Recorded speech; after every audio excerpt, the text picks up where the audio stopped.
Oh, I'm getting some feedback. No matter. How you doing? What you doing? Eating? Eating? That's right. Eating dinner? Oh Yes, my goodness. Episode 99. nice. That's right. Your audio's messed up. Your audio's messed up. That sounds better. You need to insult me a little bit. To get it going. All right. What do we got tonight? We have a guest tonight.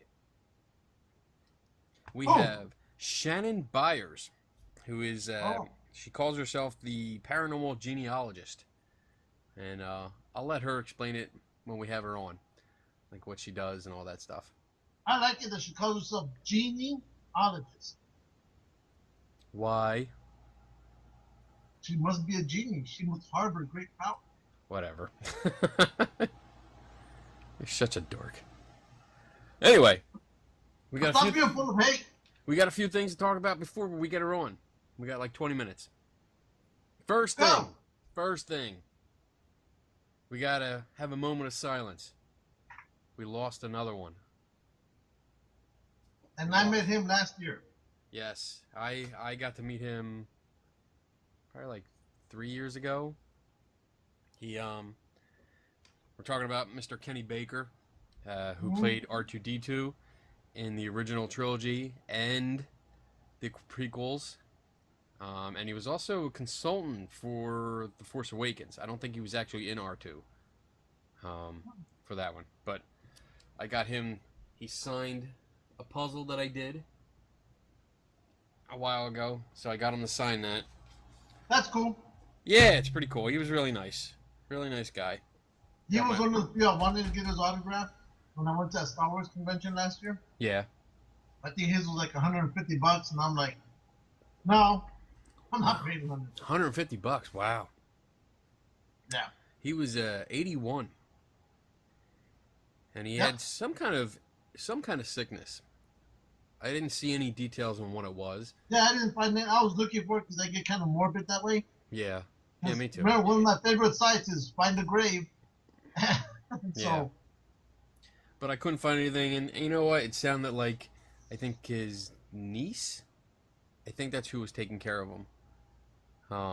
Said it, it was expected, so they were kind of prepared for it. It was still sad, and he passed, but that probably means that he went downhill. Yeah. Pretty soon, sometime after the Awakening came out. Yeah. So it's sad. I mean, that's R2-D2 is probably the most famous droid of all time. Everybody knows him, and it's just sad.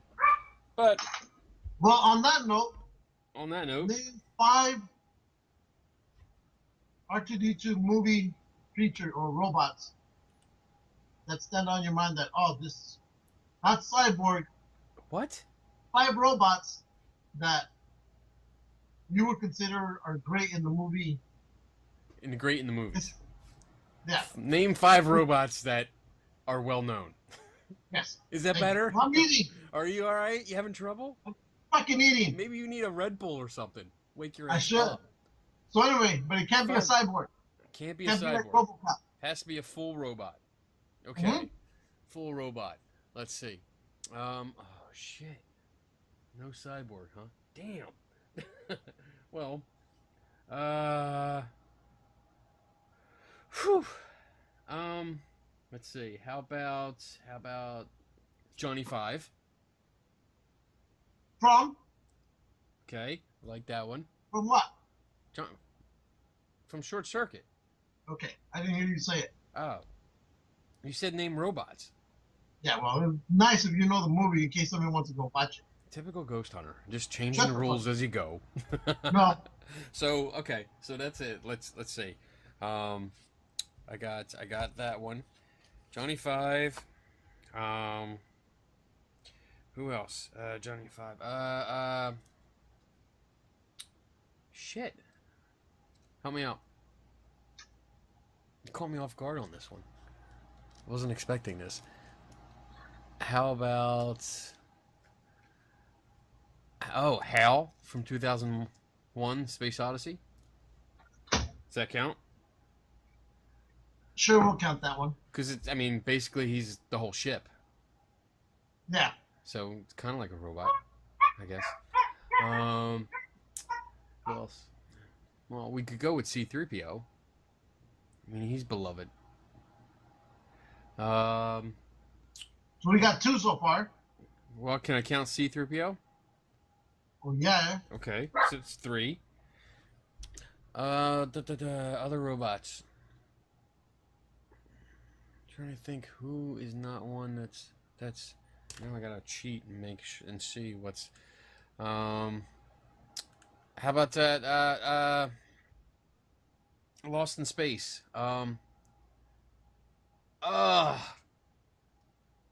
What's his We all know name? who you're talking about. What? We all know who you're talking about. Okay. I'm waiting for one more. I'm like, how can you miss this one? Robbie. Shit. How can I miss this one? Oh my god. Do you need a lifeline? Yes. Can I call a friend? No, you don't get to call a friend, but you get to look around at one of your autographed pictures. One of my autographed pictures. They're out in the hallway. I don't have them in here. Do I have an autographed picture of a robot? No, but somebody who worked with the robot on the movie. I mean, on the show. Oh my god.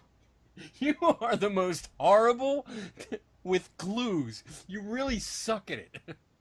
No. Like, oh, You look said- around in you your said autograph. You have I a don't- picture of that robot. Do I have an I said, autograph of a no. robot? No, but somebody that worked with an autograph. And if you see that person, you know, boom, right off the bat. Tweaky. Thank you. Oh my god. Okay, there you go, Tweaky. I didn't want to use a dessert because then that'd have been too easy. God. So that's is that 4? Or no, 5? Because was it Robbie the Robot? Wasn't it? Yeah, you already did that one. Is that Lost in Space? Yeah. All right. Yeah. So there you go. I'm done. You're done. God damn, that was hard. 7 minutes on a show and I'm sweating. So I went to a flea market. Went to the flea market. I went to 3 flea markets this past weekend, and I found 2 items. Items. I think you're going to be interested in this. Okay. I'm going to show you one. Check this out. We've Tell talked me one. about this before. Oh. This is the original Spider-Man. This is from 1978. That's a TV show. Yes. Actually, wait. That No, you can find in the 1982. history of our. 1982. Oh, okay. 1982. Well, you can find that one on our G&G Facebook page. Just scroll through the millions of posts that we have, and you'll find all the TV shows and movies. But this is... Now, it doesn't say Laserdisc on it. It says... oh, I can't even say this. It's CED. Capacitance Electronic Disc System. I'm going to show you what it looks like. Wait a minute. What was it, closed? It's closed. Like, this is... I have to stick a pen in here to And unlock sealed? it. Never opened? It looks like a vinyl album, but it's actually a laser disc. It's one of the precursors of laser discs. Hey, What? put the show on hold. Oh my God! Where are you going? You're going to poop. We're in the middle of a show. You're supposed to poop before the show, not during the show. You jackass. You suck. Well, for everyone at home and watching, this is my brand new, not brand new. This is my very old Spider-Man, the TV show, original pilot, precursor of a Laserdisc. So, and I got it for $1. Not bad, huh? Okay. You ready? You gotta turn your mic back on. Turn your mic on, dumbass. Ready for the second one? There you go. I think you're gonna like this I one too. wasn't talking to you. I think you're gonna like this. You ready? Okay, so you got that thing for $1, which is awesome. Yes. Just. Oh, Oh, I knew you would like this. dude, It's an original model. that is awesome. What's it? It says 1978.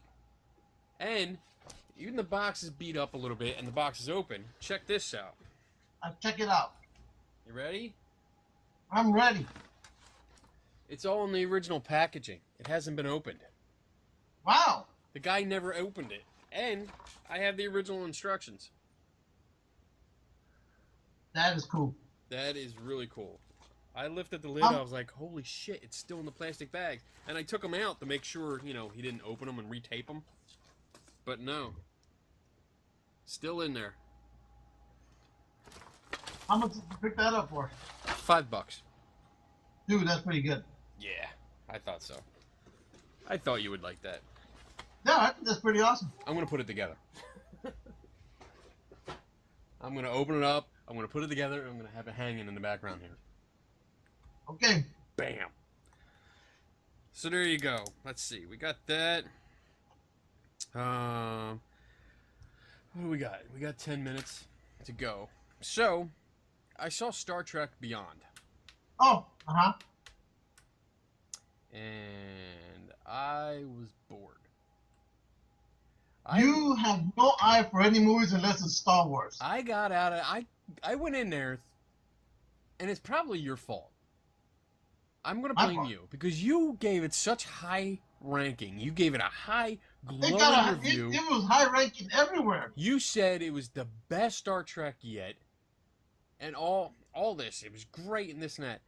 Let me just say, I still like the characters. Still found the characters great. But the story was pretty much an extended TV show. I didn't think it was anything that should have been in a movie. It was kind of boring and cheesy with the storyline. You could absolutely tell that Abrams wasn't at the helm of this. The entire feel of it was different and drawn out, slow, boring. I don't think like the characters got separated. All right, spoiler alert. They destroyed the Enterprise again. Like, what the fuck, dude? You mentioned that. The Enterprise gets destroyed in everything. Every time. And they totally borrowed from the original series movies with crashing it onto the planet. Like, it just didn't... Alright, we've seen that before. And it was just like everybody going off on their own. They really didn't have much story. I didn't think it was like, oh wow, they're doing awesome on their own. I didn't think they really did. They kind of just all got together and then they started doing things. And even then, it was how they. Are you talking Chinese? It was just, you know what? I'm tired of all these fucking movies sucking ass. Your audio is so off. What do you mean? Hello? Then your mouth keeps going after the word has been said. Really? All right. You want to call back? Yeah. All right. How's it sound now? Yeah, a little bit watercolor. All right. Well, that's your fault. Oh. Better? Yeah, a little bit of watercolor. All right. Let me check and see if the kid's playing on the video games. What? Oh. This is a funny thing. We have to kick our family off the internet now when we get off. Okay, I'm back. Did you kick him off? No, he's not on. So it's got to be on your end. Well, everybody's off. Jackass. All right. Everybody's off. All right. Let's see. We got about 5 minutes. What else do we have to talk about? Well, little did we know that we had a breaking news story here. And it was broken first here on G&G without our knowing. What did we break? Green Lantern. Green Lantern? We said that he should come out in the next Justice League. Yes. And what happened? He's not coming out in the next Justice League. We said there's a possibility. We have Part it on 2. GNG. It makes it official. Part 2, yeah. The core, the Green Lantern core is supposed to show up in the second part. That's good enough. That's We're good there. enough. We're like Awesome. 4 years ahead of time. I take any credit. That's how exclusive we are. Yep. So I guess we're not going to talk about Star Trek anymore? I figured it's coming from you. You're not the biggest of Star Trek fans. So you're used to something different. I am a decent Star Trek fan. I like the original series. I like the Next Generation. I watched Deep Space Nine, mostly because of Dax. Voyager sucked ass. Nobody watched Voyager. Enterprise, I watched the first season, and then I was like, oh, they got too much in the time travel, so they kind of screwed up the storylines. I like the first few seasons of Enterprise. Yeah. But this Who's movie... that? Scott Bakula? Yeah. Yep. I liked him. But this movie, dude, I mean, it was, out of the 3, this would be my 3rd favorite. Like, it wasn't, I don't think it was better than the first or second. I think the second one was better than all of them. Oh, I like the second one. I love that. The second one was best, hands down. And then the first one, and then intermission, and then this third one. The what? There's a new rumor going, which I didn't want to post on G&G. Why not? Because it's only a rumor. There's a bunch of rumors all over it. Well, that's how you do it. You post it. And one of them was that J.J. Abrams is slated to possibly direct Justice League. What? No. So I was like, that's not right. That's why I didn't post it, because it's a rumor. Yeah, it's a horrible rumor. I mean, it'd be cool. I like to see what he did, and the reason they were saying it is because he revived 2 franchises, so the boy's almost golden as far as Hollywood is concerned. I mean, Zack Snyder is in for, he's directing it, so there's no, that's a horrible rumor. I'm glad you didn't post it. But that's why I didn't put it up there. Good job. Like, there's too much rumors here. Too much rumors. That's right. All right. What else do we got? We got oh no, we can't do that yet. We need to talk about these board games. We got to do that after our guest, because that's going to take, when we do lists, yeah, we take a while. So I will load that one up right now. That one is good though. I want some of them games. I want to talk about that. I'm going to load it up right now so it's ready. Oh, real quick, we had Henry Cavill. I follow him on Instagram. Superman. Oh. Okay, and he posted a picture of us. I wish that would be so awesome. He teasing about the next Man of Steel, because Man of Steel is in development. Justice League is coming, and I think it's actually a tease for Justice League. But he teased a black Superman costume. Yeah. Yeah, which is kind of cool. I like. It looked cool. And I take that back. J.J. Abrams rumored to do the Superman movie. That's the one. Okay. Well, the Man of Steel 2 is in active development. I don't know what that means, but active development. But yeah, that'll be interesting if they go along the storyline of Superman's resurrection and how they bring him back with the fortress and all that. So I hope it does, because I like that suit. Yeah, that was a badass suit. Because that's supposed to be from his home planet, that uniform color. Because to a certain extent, isn't it? Because they all wore black to almost. No. Well, it depends on what background, what origin story you go with, because they changed it a few times. But the black suit came from Mexico. When he died. Mexico. That's funny. When he died, the Fortress robots actually went into a protocol and designed the suit, put the suit on him, and it helped recharge him faster, recharge his cells faster, and bring him back. It was supposed to be a one-shot deal. So it'll be interesting. Maybe this will be that one-shot deal. Yeah, I hope so. So that's good news. We'll fast forward on to the next one. Yes. Jared Leto upset over his Joker appearance in Justice or Suicide Squad. You know what? Shut the fuck up. I don't care. What? He should be upset. He should be. I don't care. You know what? For me, I really don't care. Not that I didn't like him, not that I didn't love him, but to me, his story really didn't affect anything. I've seen some of the outtakes already, some of the deleted scenes, and again, even those scenes don't have any big, effect overall on the movie. So again, it's a small movie within a bigger movie storyline.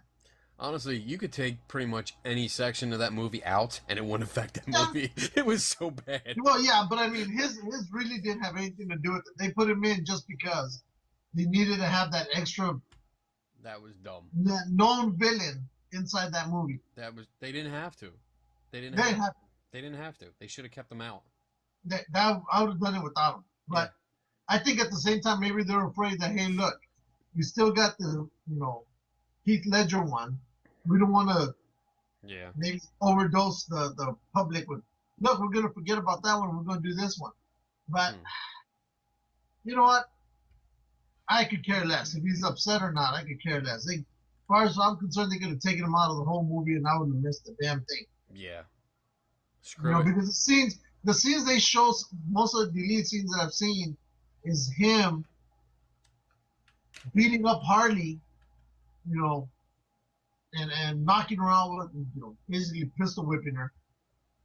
Those are a couple of scenes like that. Some of the scenes of who is it? He's supposed to be a rapist.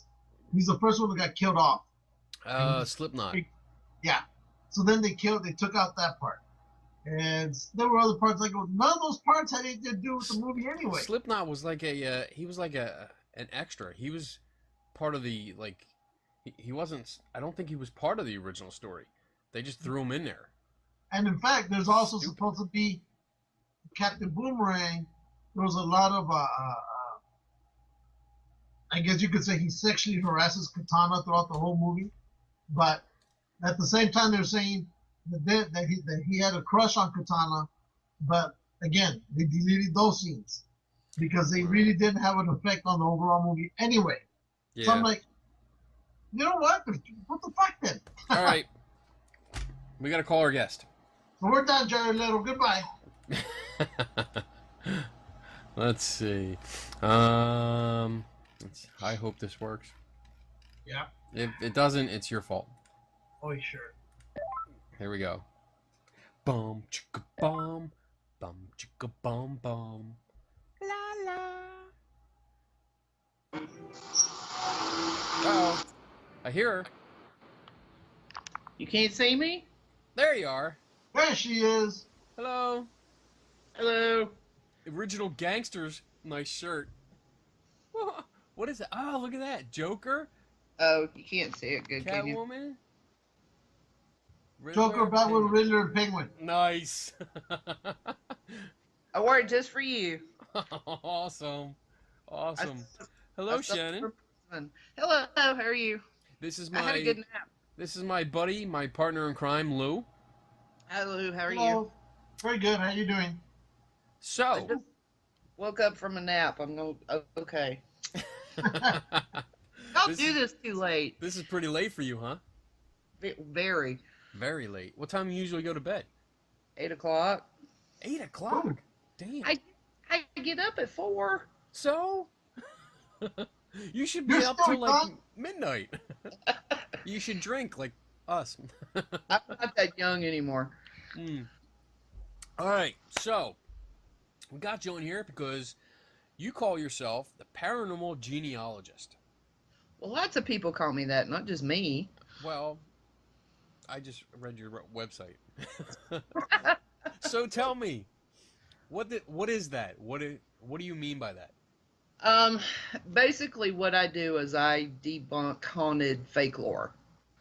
All these locations that you see that are featured in movies and TV shows, they'll give you a quote unquote history of the location, And 9 times out of 10, everything they tell you is false. So what I do is I take the history that they give you and give you the real history. Just off the top of my head, for example, Old Charleston Jail. They always tell you that Lavinia Fisher was hung at the jail. She wasn't. She was hung a mile away. That was actually, I wanted to ask you about that because I read that story today. I was reading through your website and I read that, and I've never heard of her before, at all. You've never heard of Lavinia Fisher? I just read it. I saw the story, and you're like, oh, if you've ever been in ghost hunting, you should know who she is. And I was like, oh, I feel stupid because I don't know who it is. Okay. Well, let me read it. I'm going to feel sorry for you. I thought Lou would actually enjoy this because of the alleged story that it started off with. So tell Lou what that is. Well, basically, this was back in the early 1800s, around 1818, 1819. She and her husband, John Fisher, owned a hotel right outside of Charleston, South Carolina. And the story that they give you is that, people would stay at this inn, that, people that had come in on ships in the harbor in Charleston and were continuing on into the United States somewhere and needed a place to stay. They would stay there. The hotel, the room at the inn supposedly had a trap door in the bedroom, and she would give, these guests oleander tea and poison them. And, when they had been conked out, she would open this trap door and they would fall down into the basement of this place and she would murder them.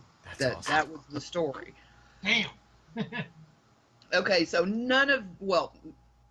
one of those things is true. She and John, her husband, did run an inn. Depending on who you talked to, it was either the 5 or the 6 mile inn. It actually changed names more than once because one of the other ones burned down. Now, let me ask you, is that the name of those places? Is that because they were 5 and 6 miles out of town? Outside of Charleston, yes. Okay.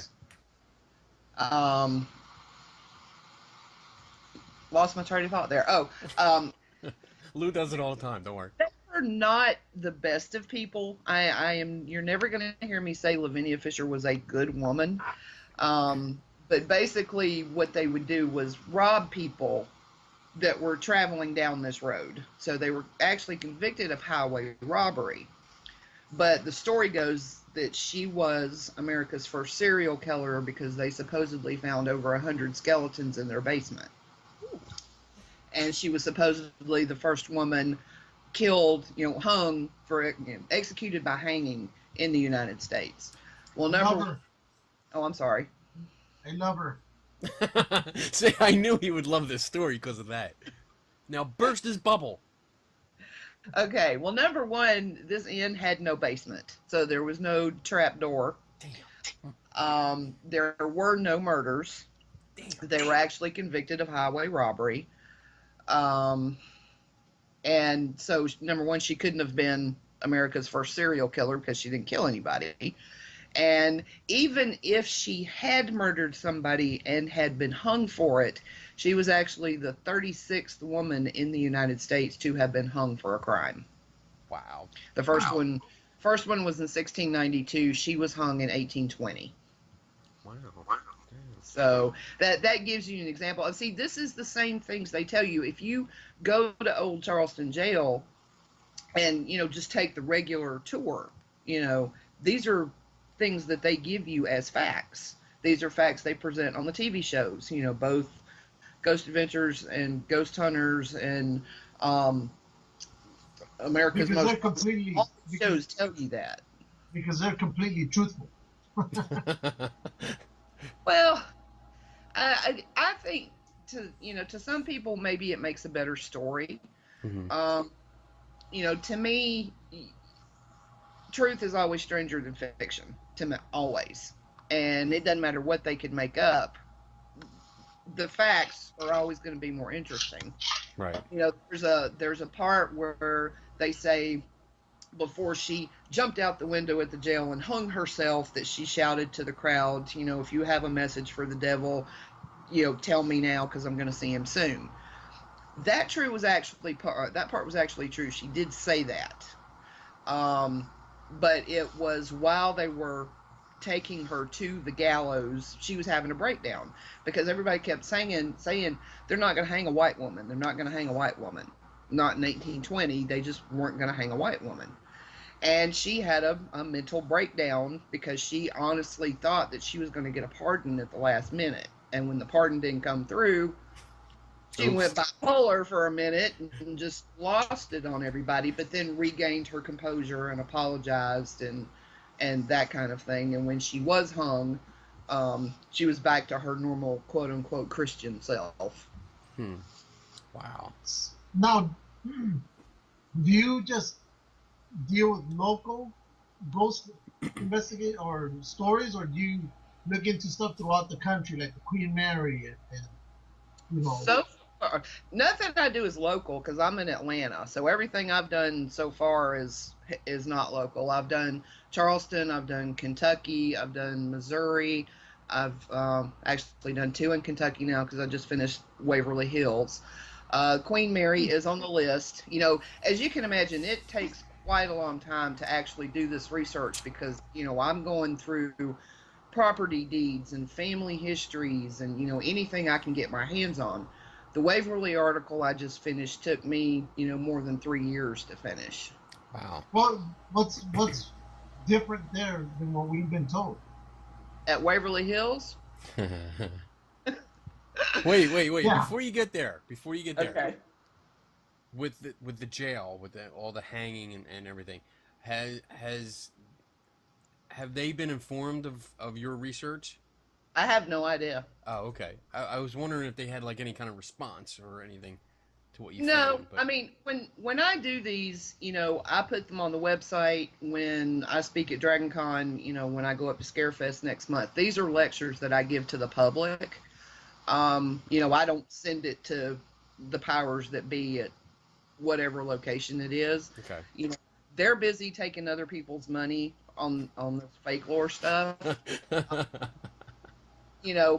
My goal in all of this is to educate the public, because and this is where, you and I are probably going to disagree a little, but if you're going to go do a proper investigation at a place and you're going to go in and do an EVP session, you're going to be more likely to get sane, relevant response if you go in asking questions that are geared more towards what really happened, instead of walking in a place and accusing, one of the would-be ghosts of being a murderer. If I walked into your house and all I wanted to do was talk about murders you never committed, how are you going to react to me? As opposed to if I walked in your house and was, able to tell you that your grandfather, when he worked in the fields all day, his great-grandmother wouldn't let him in the house until he had changed his clothes in the outhouse and could come in the house. If I could tell you something that I had dug up on you personally, you're going to be more keen to talk to me than if I come in accusing you of stuff you've never done. And to me, if you're going to do a proper investigation, you need to know the proper history. Otherwise, you're just, shooting off in the dark, hoping to get some kind of response. It's not going to mean anything. I agree. I accuse Kenny of being a cross-dresser every time, and he always admits to it. So shut up, bitch. What can you expect? I hate you so much. I would agree mostly with you, except that I've seen people do the exact opposite, where they've gone into sections of a building that had stories associated with them that were not true, and like the part of the building didn't even exist when the event took place historically, and they've come out with all kinds of results. Well, but well, to them, they were results. We had that happen as well. I mean, there are some places that we go that, there isn't much history. Right. Or it's, somewhere that we've been called into and I haven't had time, because this is time consuming. Right. Right. Researching land deeds alone, because you've got to actually go to the courthouse of the county where these places are located.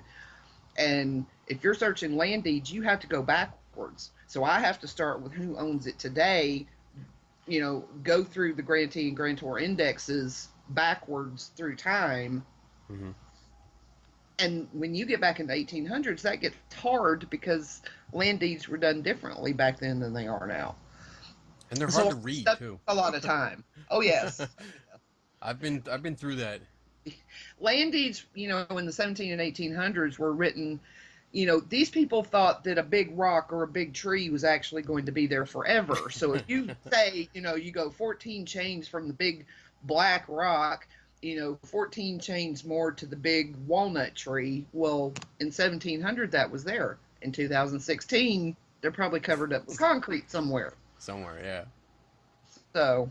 Cool. All right, so tell us about Waverly.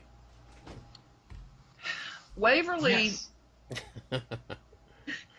Waverly was number 2 on my list of locations to get the real history out there. Bobby Mackey's was always going to be number 1 because Pearl Bryan, the murder itself, was a childhood obsession of mine. So the Bobby Mackey story was number 1. Waverly was number 2 because any show you watch, going back to Scariest Places on Earth. Yeah. Back in 2001 was the first the debut of it on ghost TV shows. And then there was the documentary done by the brothers who look like they should be roadies in some 80s band, called Spook. You mean the Booth Brothers? See, I won't call them out by name. I refuse to give them credit. They love I've us. met them, and they both smell heavy of garlic. It doesn't. Lou would know that. Me. Do they carry around steaks like Buffy the Vampire Slayer too? Lou sleeps with a steak. Both kinds, the wooden and the meat. They had made a movie called The Death Tunnel, which was filmed at Waverly. And they did a quote-unquote documentary that was called Spooked, The Ghost at Waverly Hills. And basically what that was an hour-long trailer for their movie, The Death Tunnel. But starting, with those two things, and it's perpetuated all the way down to every ghost show you've ever seen, that, they've all been out there multiple times. And they, one of the first things they tell you was that the rate of death was so high, that's why this place is so haunted. Now, I do want to back up just for a second. Okay. Any of these articles that you read that I do, or any of the talks I give, you will never hear me say, I'm not saying these places aren't haunted. Okay? These places had things going on that they've got every reason to be haunted, but they're not haunted for the reasons people are telling you that they are. Okay? Okay. All right, so with Waverly, the standard story is either over 60,000 people died there in its history, or 63,000 people died, or people were dying at a rate of 1 or 3 per hour. It depends on which version you're watching or listening to. Uh-huh. In reality, and that always struck me as, that's a lot of death, because Waverly, the original hospital, opened in 1910. The tuberculosis outbreak was so bad they needed a bigger hospital, so they built a new one and opened it in 1926, which is 16 years later. The cure for tuberculosis, they started finding it in 1944. They realized in 1950, treatment for tuberculosis in 1944 was streptomycin. 1955, they found another drug, and then they found if they combined those two, it cured tuberculosis. So come 1961, there wasn't a need for the sanatoriums anymore. The regular hospitals could treat the few amount of cases that they had. So Waverly closed in 1961, and it was reopened a couple of years later as a geriatric center. Okay? So 63,000 people supposedly died between 1910 and 1961. Even to me, that sounded like a lot. That's a lot, yeah. So I'll never go there. well, the thing about tuberculosis is, this is a really neat fact that you can, file away for future use at some trivia night at the bar. Trivia. The TB germ can live outside the body for a while. And if you're in a place that has cockroaches, it can actually live off cockroach poop for several months. And you can still get it if you're in the area exposed to it. Wow. That's going to be a conversation starter. I'm totally going to use that at the next party. Do you guys know that tuberculosis can live on cockroach shit? So literally, that whole building was infected. I mean, you didn't have to go in there infected, but you would be because this stuff is sticking to the walls. If you didn't take precautions, yes. But when I started researching this, and I was like, well, let's start getting the death certificates for the people that actually did die there. Because, a death certificate, when it's issued, it has to, by law, state many things pertaining to your death.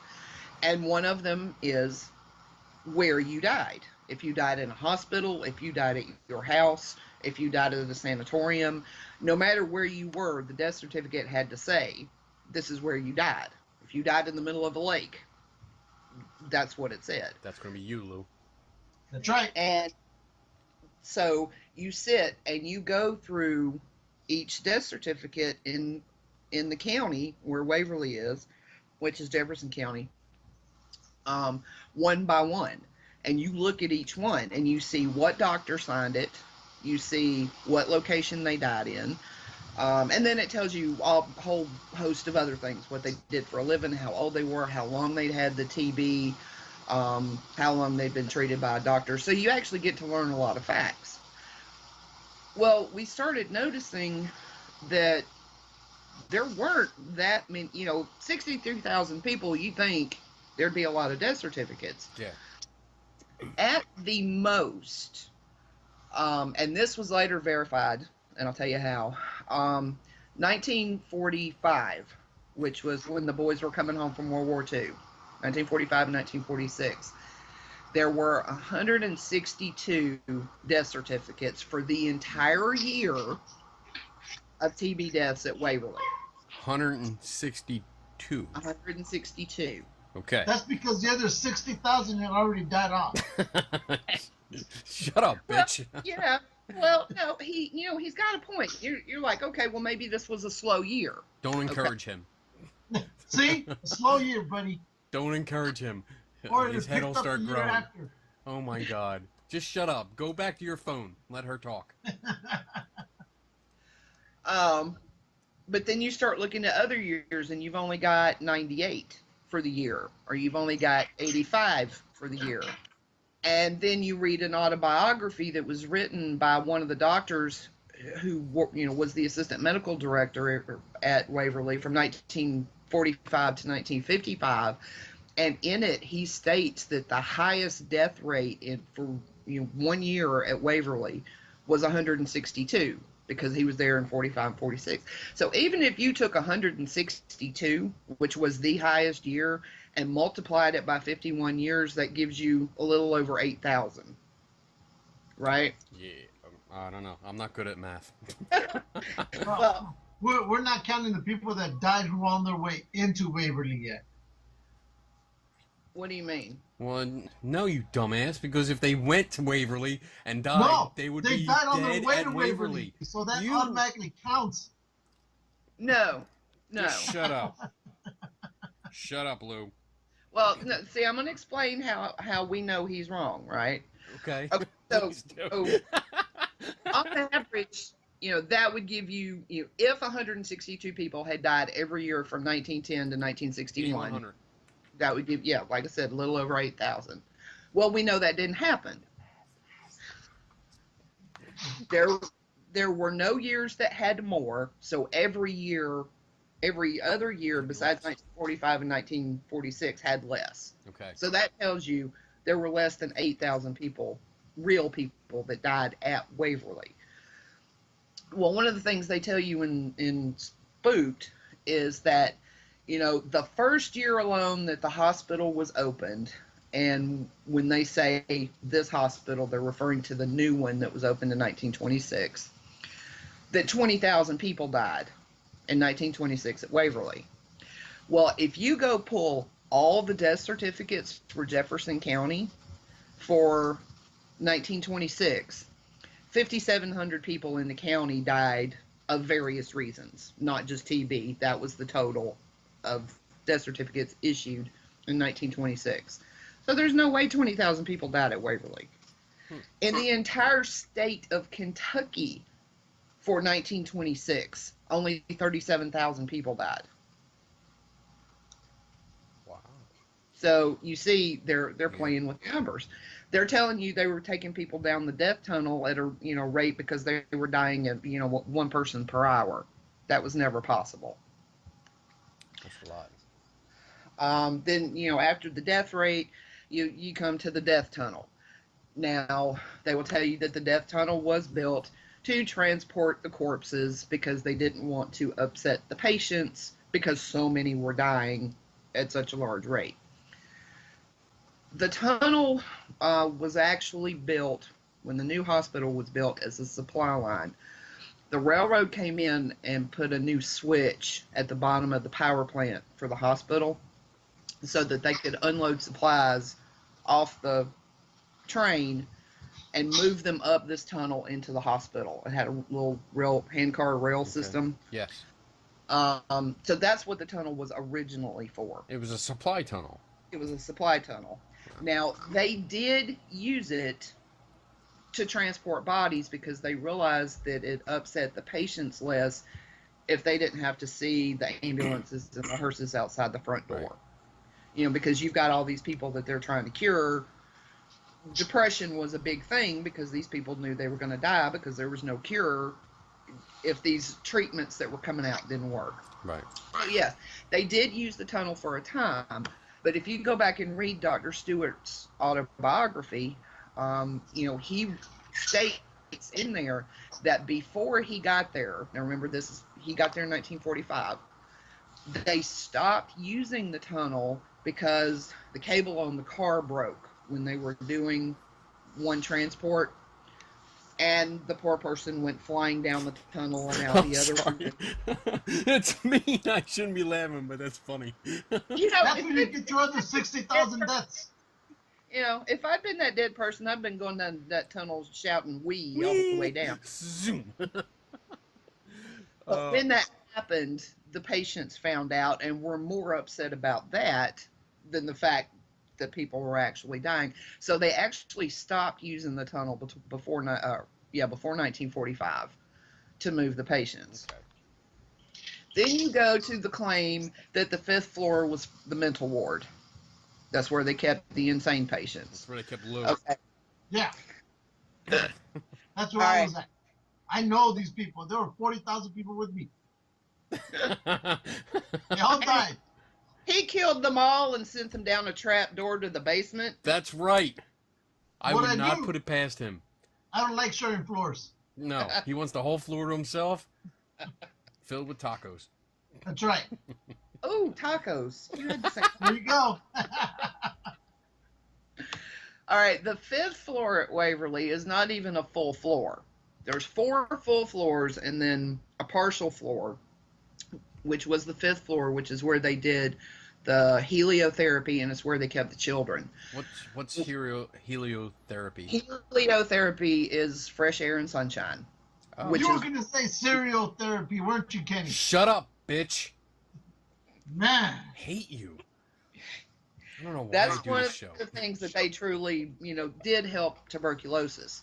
They would bundle these people up in 10-degree weather and sit them outside in their hospital bed so they could get, breathe in fresh air to try to kill the germs in their lungs.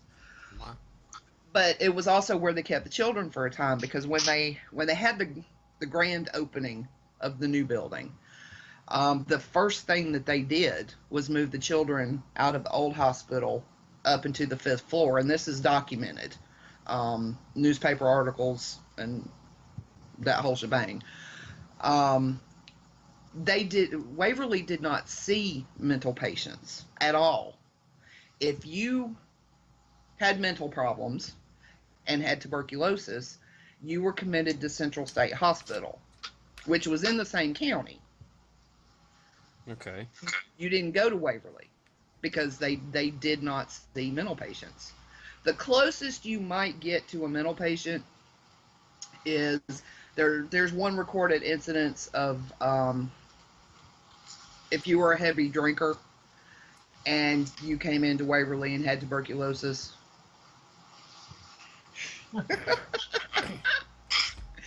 You might go through the DTs until you've been there for a while, so it's like being in the drunk take at jail. But that was as close as you're going to get to mental issues. Okay. So this, these are the kinds of things that they tell you that I say, no, here are published accounts, here are newspaper articles, here is vital record, real vital record proof that shows you all these things they're telling you are not true. Good. I like that. So you have your reports been received? I had some, I don't want to say bad stuff. Go ahead. You can say it. Well, no. I'm saying for the most part, they're received very well. People don't kind of want to believe me at first until I start showing them, here's my files of death certificates, here's the newspaper articles, which is why when you look at my articles, it's not just a whole bunch of written words with me saying all this stuff. I show you examples of the newspapers. I show you examples of the death certificates so you can follow along with me, my research path on how I came to these conclusions. Bobby Mackey's was probably the worst as far as some feedback, because, and I never understood that because, I proved what I said, but people want to believe that, Zach was possessed every time he walked in there. And I never said the man wasn't. All I said was Pearl Bryan's head was not thrown down the well to hell in the basement of Bobby Mackey's. I never said it's not haunted. I never said Zach didn't get possessed. I just said when Pearl Bryan's head was cut off on, 3 miles away, Bobby Mackey's was an operating whiskey distillery, and the well to hell was a filtration tunnel where they pumped in water from the Licking River for the distilling process. So there's no way they were doing satanic rituals and dropping her head down the well. So have you gotten hate mail? Have you gotten people that just send you messages and bitching you out? It's basically messages telling me I don't know what I'm talking about. I'll hear from media saying, "Oh, you just don't know the real story. You just, and I was like, I got these facts here. I've got court testimony. I've got this. I've got that. I'm sorry if it doesn't stand up to what you as a medium are being told by your other 2 medium friends who had a cousin who went there. That's not my problem." Yeah, we had a friend who went down there, and she basically came up with the same conclusions, and they weren't too happy with her as well. Yeah, I mean, anytime you are messing with the livelihood of somebody else, that's it. You're going to get negative response. But it's, I will still say, Bobby Mackey's has got, that location has got reason to be haunted too. But people don't tell you about the bridge collapse that happened a quarter of a mile away that killed scores of people. They don't tell you about the fact that the area where the distillery was eventually built was where illegal hangings went on for a very long time. They try to tell you Bobby Mackey's was a slaughterhouse. There was never a slaughterhouse where Bobby Mackey's is standing right now. But there was a lot of death. I'm sure, now my research only goes up through Pearl Bryan. I don't deal with the mob owning it and that section of the time because the Pearl Bryan case was my thing. because what I'm trying to do is make you see that these people that they're accusing of haunting these places were real people with real lives who had really horrible things happen to them. Pearl Bryan was pregnant when she was murdered. They didn't know that for sure until they did the autopsy. You know, this poor girl's laying on an autopsy table with no head because they never found it.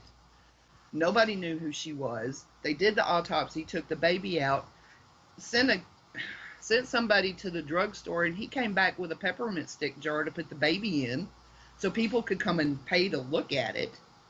Wow. And then she was sent home and buried without her baby. Nobody knows what happened to that baby. Wow. You know, and these are the things that I want people to know when you're walking into a place. You know, be respectful. Yeah. This woman was buried without her head and her baby. Yeah, I think I'd be haunting that place. Well, the thing was, she was murdered 3 miles away. Yeah, they had nothing to do with the place. Shut up, Lou. Yeah, I know that because remember we went through that, but I'd still haunt that place. I mean, what do you say? Open field? Building. I'm going to go to the building. But they have a bar. I'm going to go Well, there. That's right. Actually, now I think the crime scene is the parking lot of the YMCA. There you Damn go. YMCA. That's got to be fun. So, I mean, it's obvious that you're passionate about this. What do you think about... What's your first impression, I guess, when you hear... Kenny's voice. Hear a story. I think of a garbage dispenser. Oh my God. When you go to a historic place and you hear stories like this, and maybe you have some inkling, you have some previous knowledge that you know that the stories aren't true, how does that make you feel?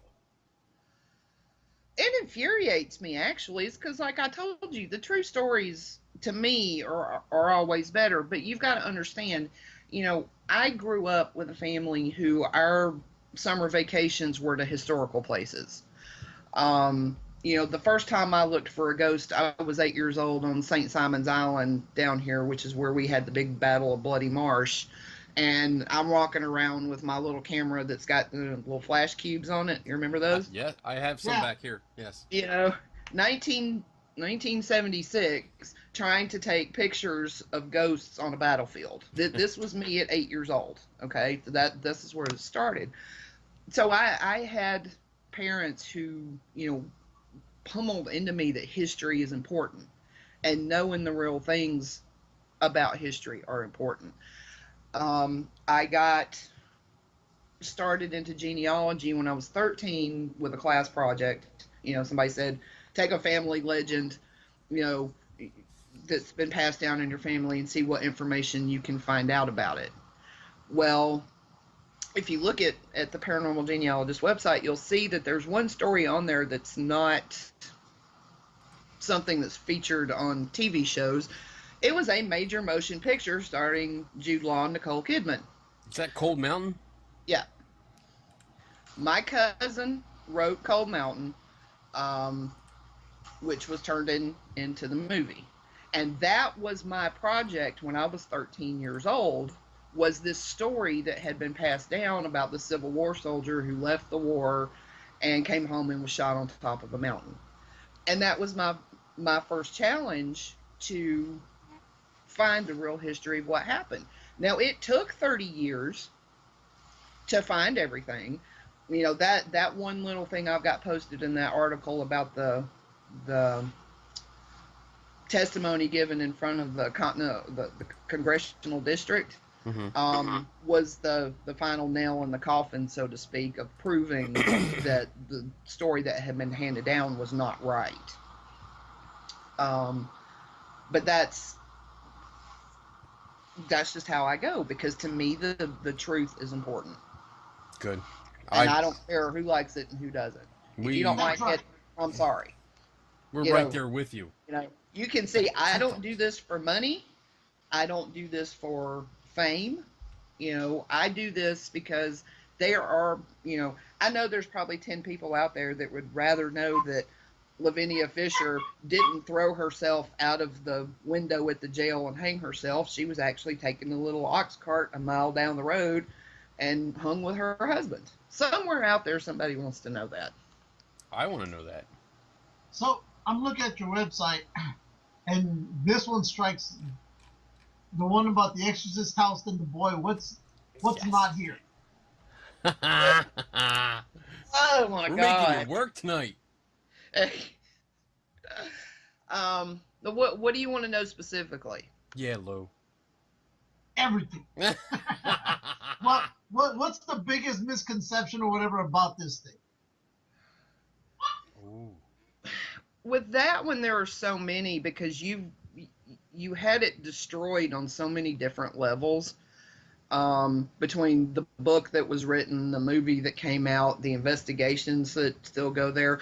My favorite thing that I actually debunked about that whole thing, and this is going to surprise you, one of the world. Oh. The guy that currently owns the house said in an interview on one of the ghost shows that the first time he had ever actually seen the house was June 6th of, was it 1996 or 2006? And he just had to buy the house. Well, online tax records are free and open to the public, and he closed on the house the previous December. So he had already owned the house for 7 months or 6 months before he's telling people he ever first set foot in the house. Wow. So... Now, as far as the case itself, I have interviewed psychiatrists, psychologists. I have talked to people in the church. Everybody's got a different opinion. A lot of it boils down to the child had problems. And a lot of the proof that supposedly happened, nobody was ever present for it. I've got a copy of the diary that the priest kept. And most of the signs that showed up on his body were not in the presence of other people. So nothing was witnessed. Nothing was witnessed that the child could not have done himself. Mm-hmm. And this child, and you'll notice through the article, I don't name him. There's a lot of articles that are outed him. The man is still alive. Right. Yeah. Did you ever find him? Well, I know where he's at. I also know that he refuses to talk to anybody. He has never tried to cash in on this. So what does that tell you? That's a big clue itself. You could tell Kenny and me where he's at. No, I cannot tell you. Us three. Nobody else will know. It would require so many tacos, you couldn't do it. Oh, Taco King right here. Nobody has that many tacos. But that in and of itself will show you this guy has never stepped forward. Do you know how much money he could make writing a bestseller, going on Oprah, doing on all this stuff, coming out as the Exorcist boy, and he's never done it. One question about this guy. Is he still in the same state, or is he just in a completely different state? He does not live in the state where the Exorcist house is located. There you go. There you go. Are you happy now? 49 states to go. Lou, if you actually did research, like Shannon does, you probably could figure out where he is. It would take you a while. For that. Not that hard. He got pulled over for a traffic citation a few years ago. So if you use your research brain, you can find out where he's at. Write that down. That's your clue. I got a white guy to do that. He does all the research. Oh, that's right. I'm the one that does all the work. Bastard. I fucking hate you. But you know what I've noticed also is that those Cowboy Brothers that you call, they were here as well. They also did a whole documentary on on this thing, and I remember when I was talking to them about it, they're saying if you had pre-ordered it, they were going to give you, I guess, I think it's a copy of the Bible or whatever it was, a book of all the writings that happened while the priests and whatnot were doing this investigation. Well, that's the diary I have a copy of. Yeah. Okay. Okay. And your point was? Yeah, what was your point? That's it. That diary is widely available. That's not something they can, they can't claim the ownership of the priest diary. Yeah. So, but have you ever spoken to the owner of this house? Spoken to him? No. Why do I need to speak to him? Maybe get invited for a cup of coffee. Cookies. Lou doesn't know where he's going with this now. Cookies. No. See, what's going to happen is, I'm speaking at Scarefest next month. Uh-oh. And one of the Cowboy brothers is going to be there. So this is now 2 locations that they have done that I have written articles on.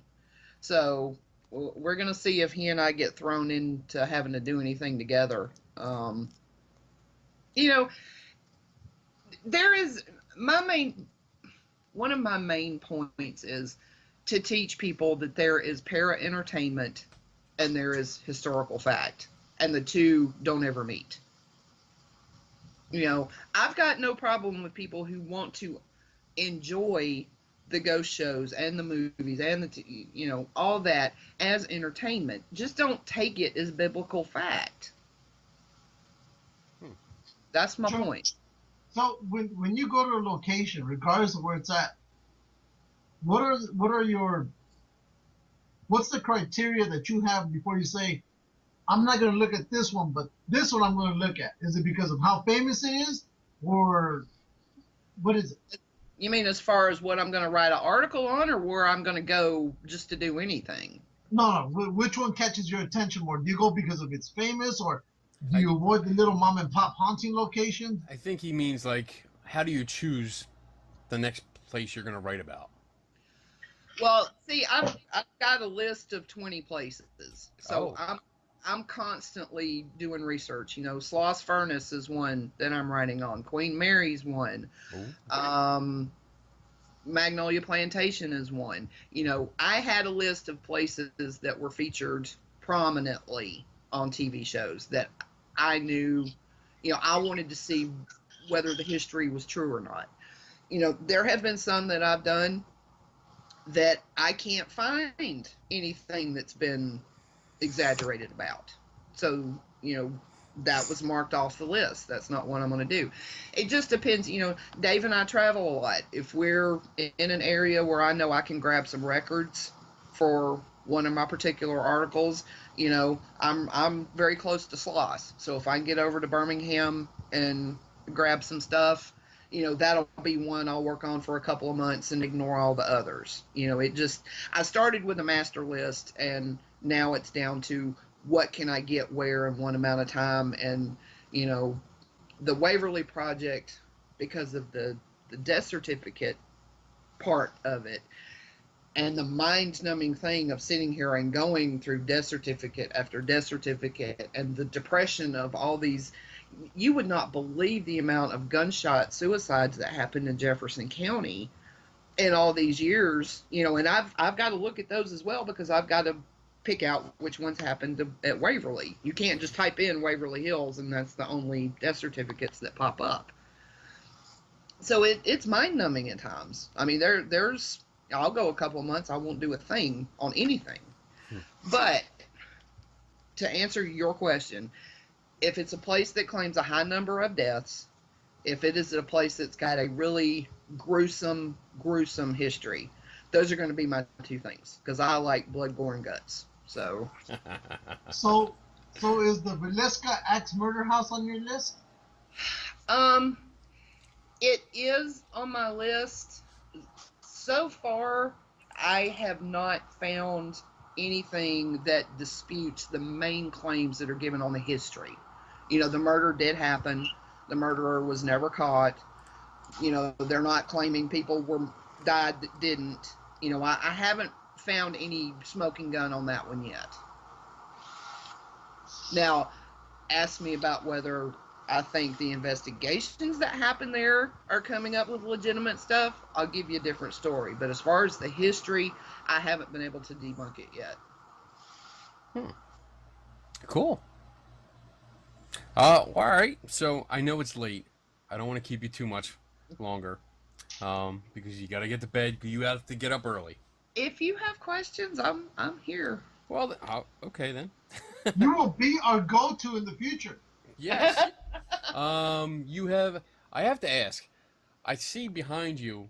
What is that on the wall? It's a snake. The snake No. or the candle? Well, I want to know both, but I was going with that thing in the middle. That thing, it's a candle holder. It's a candle holder. That is so cool looking. I'm sitting on my bed, so I have I have a leather headboard that has like castle turrets. That's what the snake's hanging on.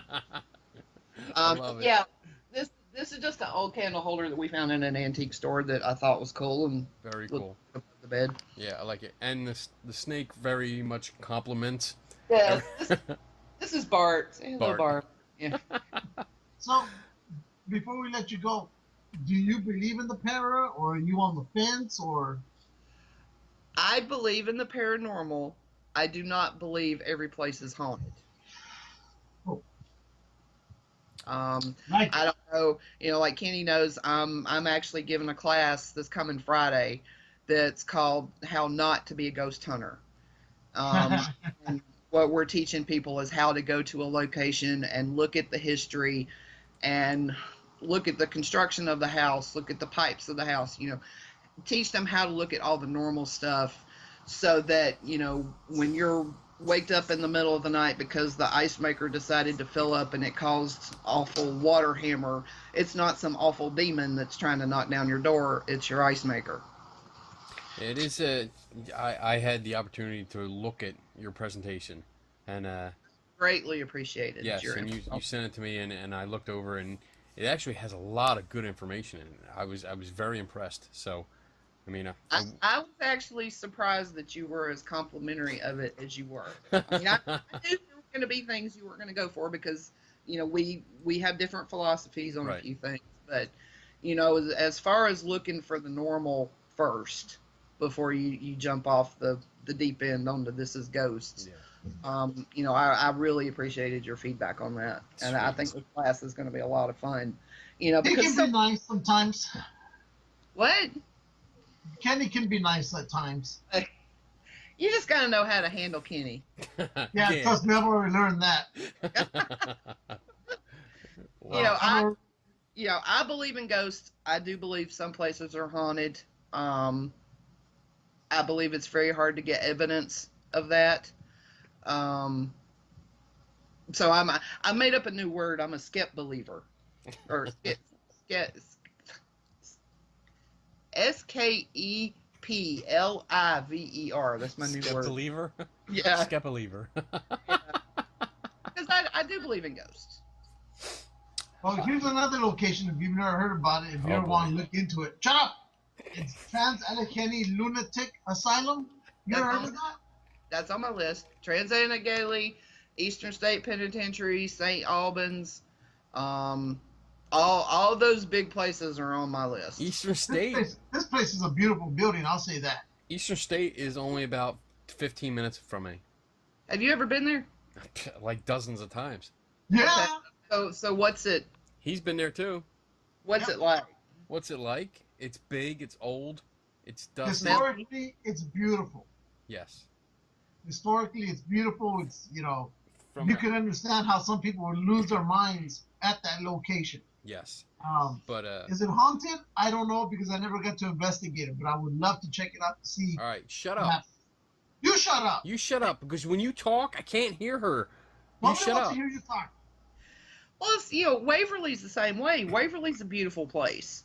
You know, but it's like with Waverly, everybody wants to focus on all this death that didn't actually happen. They don't want to focus on the doctors and the nurses and the staff that spent their entire lives there trying to help and cure and make people feel better. They had socials at Waverly. They had vocational classes. They brought school teachers in for the kids. They brought people in for the teenagers so that they could learn a skill so that when they hopefully were cured and went back out into the world, they could get a job. So much good was done at Waverly, but nobody focuses on that. They focus on the fact that, somebody told them 63,000 people died there, and there's some supposed little boy named Timmy who rolls a ball down the hall. That's not my idea of history. Right. I love it. I love what you're doing. I love the history that you've written. I've read your stuff, and like you said, you have that disclaimer like right at the beginning. You're not saying the place isn't haunted. Nope. You're looking at the history. You're looking at what's presented, and you're verifying it. Yeah. And I love that. I love that about it. At least, then people can, if they go to these places, they can go in with, real knowledge. Right. If you decide you're going to pay $1,500 to spend the weekend at Waverly, which, it's like I told you, if I'm going to spend $1,500, I want a week. I don't want just a weekend. Yeah, that's a lot of money. That's, most of us that do this, we don't get paid. So everything we do is, I always tell people it's hoarded grocery money. Because if we go investigate somewhere, whether it's for a client or for our own self from a historical perspective, we pay for the gas, we pay for the hotels, we pay the entry fee to get into these places.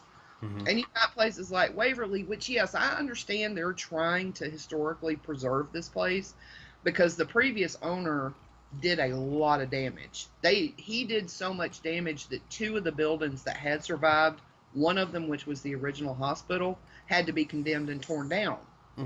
And this was a historical piece of architecture that, because they wouldn't let him build his giant Jesus statue, he dug out the foundation enough to where the building was falling down. And he did it in the main hospital as well. So they've got a lot of work to do to fix what the previous owner did. I get that. I don't have a problem with these places that charge. But Jesus, $1,500 for somebody when your paranormal team is me and my husband, all that money's coming out of the same place. I don't have, it's $100 a person. No, it's not. It's $750 a person, but it's still coming out of the same bank account, so it's $1,500. Right. That's a lot of money. And they're trying to turn it into a hotel now, I think. Well, they've been saying that for years. Yeah. And I think, I said in the article, and I want to stress here too, I am not saying that the Mattingleys don't care about that place. Charlie Mattingly's daddy worked there. He's got personal history with that place. They do care about the building. But they got hoodwinked by the ghost hunter group that they let come in and start handling all the tours. And, that guy got a big head because the Cowboy Brothers came in and decided they liked him, and now they're doing a whole bunch of stuff together. That's their business.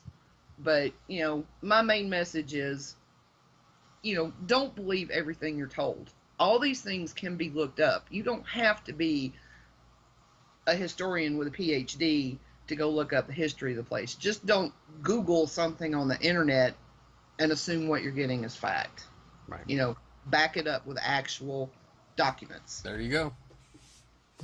Back up your shit.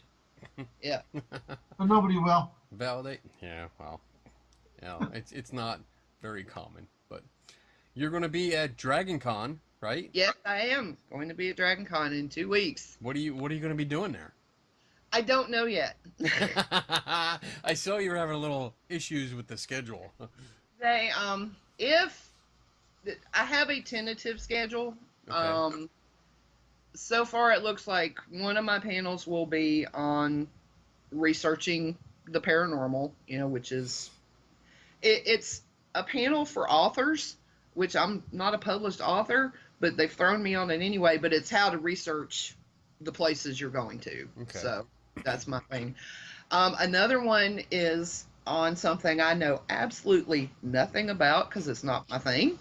But urban legends like Slender Man, Mothman, the Jersey Devil, things I don't believe in whatsoever. So that's gonna. I think I'm gonna be the skeptic on that panel. Oh yes. Oh boy. And then I've got one with the Connor sisters on paranormal, sharing the paranormal in the media. That's our tentative thing. Cool. So it's, you know, social media, podcasting, you know, that kind of stuff. I haven't figured out why they threw me on that one either. So we'll see. That's and then at Scarefest, I'm actually giving my Pearl Bryan Bobby Mackey's lecture. And keep your fingers crossed. They have asked me if they can find time to insert it, if I will give an abbreviated version of my How Not to Be a Ghost Hunter lecture. Very cool. Very cool. So I'm excited for that if that happens. But they've got to see if they've got a time slot they can fit it in. Right. Well, I am, me and Lou are fully expecting to see a photograph That's right. of Oh, yes. the three ladies, you and the Connor sisters, wearing our Geeks and Ghosts shirt. Well, I can promise you I will be wearing it. Well, if they do, you know, if they don't, I'll smack them for you. Smack them anyway. They love me. They're also going to be at Scarefest too. So we're doing DragonCon, then we're all going to Scarefest. Very cool. Yes, I have it in there in my pile of DragonCon clothes to be packed, and it will be worn. Yay! I'm so excited about that. Awesome. Okay, where can people find you? Where can people find you online? They can go to paranormalgenealogist.com. Or that's the website. I've also got Timeless Paranormal, so you can go to timelessparanormal.com. Both of those have Facebook pages, or they can look for me on Facebook under Shannon Bradley Byers and shoot me a message. And I'm happy to talk to anybody. I'm not snobby. You know? Awesome. And as you can attest to, I'm quite a chatter. So no, really, I had not noticed. With me, we're going to be talking all day. Pretty much. We started talking a couple times. We started talking in the morning, and it just goes all the way through lunch, all the way into the late afternoon, and I'm like, I have to go home now. Yeah, it's like, I'm gonna hush now, and Kenny's like, well, you know, I'm working while I'm doing this, so you know, you don't have to hush. So I'm like, oh, okay. So I keep talking. But we had great discussions. It's really fun talking to you because, like you said, we need to get you to Atlanta. You know, you need to quit going to all these, you know, Virginia and all these. You need to come to Atlanta. I would love to come down to Atlanta. I might be going there next year. No, you won't. Shut up, Lou. Hey, at least I go to places, unlike you who hasn't even I go to met. places. Like, I go to places. I've gone all around. I've gone to North Carolina, South Carolina. I've gone to Florida. I've gone to Baltimore. I've gone. In other words, you go to places that are nearby. I've gone to Louisville. List. There was no go anywhere. List.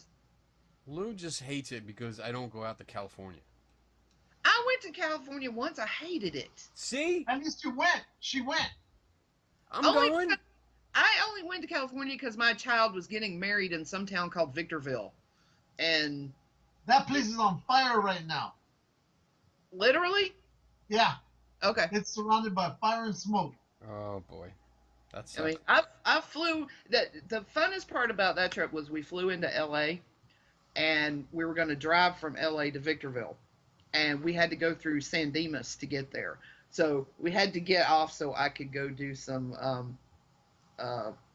Bill and Ted stuff, so I could take pictures in San Dimas. That was the funnest part. Wild stallions. Yes. Even though San Dimas and Victorville are like 45 miles apart from each other, but I know exactly where you're at. Well, but you had to go right by San Dimas to get to Victorville, and I just couldn't let, you know, I'm a big Bill and Ted fan, so I couldn't let that. I was like, San Dimas? We're going by San Dimas? Woo, we got to stop. Damn right. I would too. If you ever get out here, whatever. You can't even get to Arizona. Maybe next year. Shut up. Yeah, maybe. Maybe next year for the past 4 years. What'd you say? You got to come to Atlanta first. It's closer. Yep. You can cut. Yeah. You can cut Bart. I'll introduce you to Bart. There you go. Sold. Well, thank you for having me. I really appreciate it. No, thank you for coming on. Yeah, this was fun. I like learning about the history and the differences between the TV history and the real history. That's always awesome. Did you see the new article I posted today about spirit writing? The origin of spirit Yeah, writing? I was looking at that. No, he wasn't. I did. Yeah, it's on here. I was looking. I haven't read it yet. I saw it, yes. And I started Oh, reading yes. through it, and then I got... That was a really short one. It's short. It's not long like the others. Yeah, it could be, but it's one of those. It took a life of its own, and I had to cut it. It was like, no, I just want people to know this stuff existed before, 1890 when the Ouija boards came out. So. Yep. Cool. I'm hushing. Get to sleep. You need to get to sleep now. I'm going to be messaging you in the morning. Keep me awake. Talk to me. Keep me awake. Oh, boy. Tomorrow's going to be fun. All right, girl. Thank you so much for coming on. Well, thank you for having me. I really do appreciate it. And it was nice to meet you, Lou. I hope to see you again. You probably will, like I said, we'll probably might head out to Atlanta because my wife is doing some kind of business thing, and they're having a convention over in Atlanta next year. So Oh, maybe going out there. Okay. Great. You come down to Atlanta. I'll drive down. We'll all meet, and we'll cause shenanigans. Well, that's the first part of my name, so. There you go. There you go. All right, girl. We will talk to you later. All right. Thanks. Bye-bye. Bye. Take care. Good night. Night. All right. Well, that was cool. She's awesome. Yeah, that was really neat. I liked listening to the history and stuff like that. That was entertaining and interesting at the same time. Oh, all right. Yeah. Now we have to get to some geek stuff. Go for it. That was history and paranormal all wrapped up into one. Let's see. Here we go. Turn the music off. I'm doing that right now. Turn it off. Why did you even start it? Because it started on its own. Shut the fuck up. You shut the fuck up. God damn, man. Go. All right, you ready? Board games. Yes, I got it up. Board games. I got it up. I'm going to share it. Go, share. All right, I'm going to share it. Here we go. Bum, bum, bum. Do you see it? Yes. Okay. So, 11 odd board games from the 1970s we completely forgot about. I don't think we forgot. I just didn't know about them. Here we go. Number 1. I remember this game. Which Witch? Kids got a fright from this game as they navigated a house haunted by 3 witches.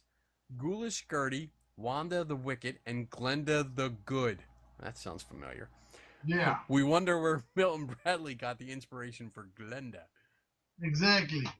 Ooh, I want this game too. Seance. Seance. The game was a little morbid and dealt with some real mature topics. Each player had to bid on dead Uncle Everett's possessions, and the person with the highest bid had to communicate with him to find out the value. After that, the player with the most money after estate taxes wins. Yes, this was a real game. And yes, it was for ages 7 and up. So you had to bid on your dead uncle's possessions, and if you bid the highest, you had to communicate with them through a seance in order to find out the actual value of the item. I bet you we can find this on eBay. You want to try? Yeah. All right, let's see. Seance board game. Let's see. Here we go. Look at this. What other podcast actively does searches for games like this? Yeah. Let's see. That's what we do. That's what we do. All right. So we're on eBay. Seance board game. Let's see. There it is. Look. Oh my God.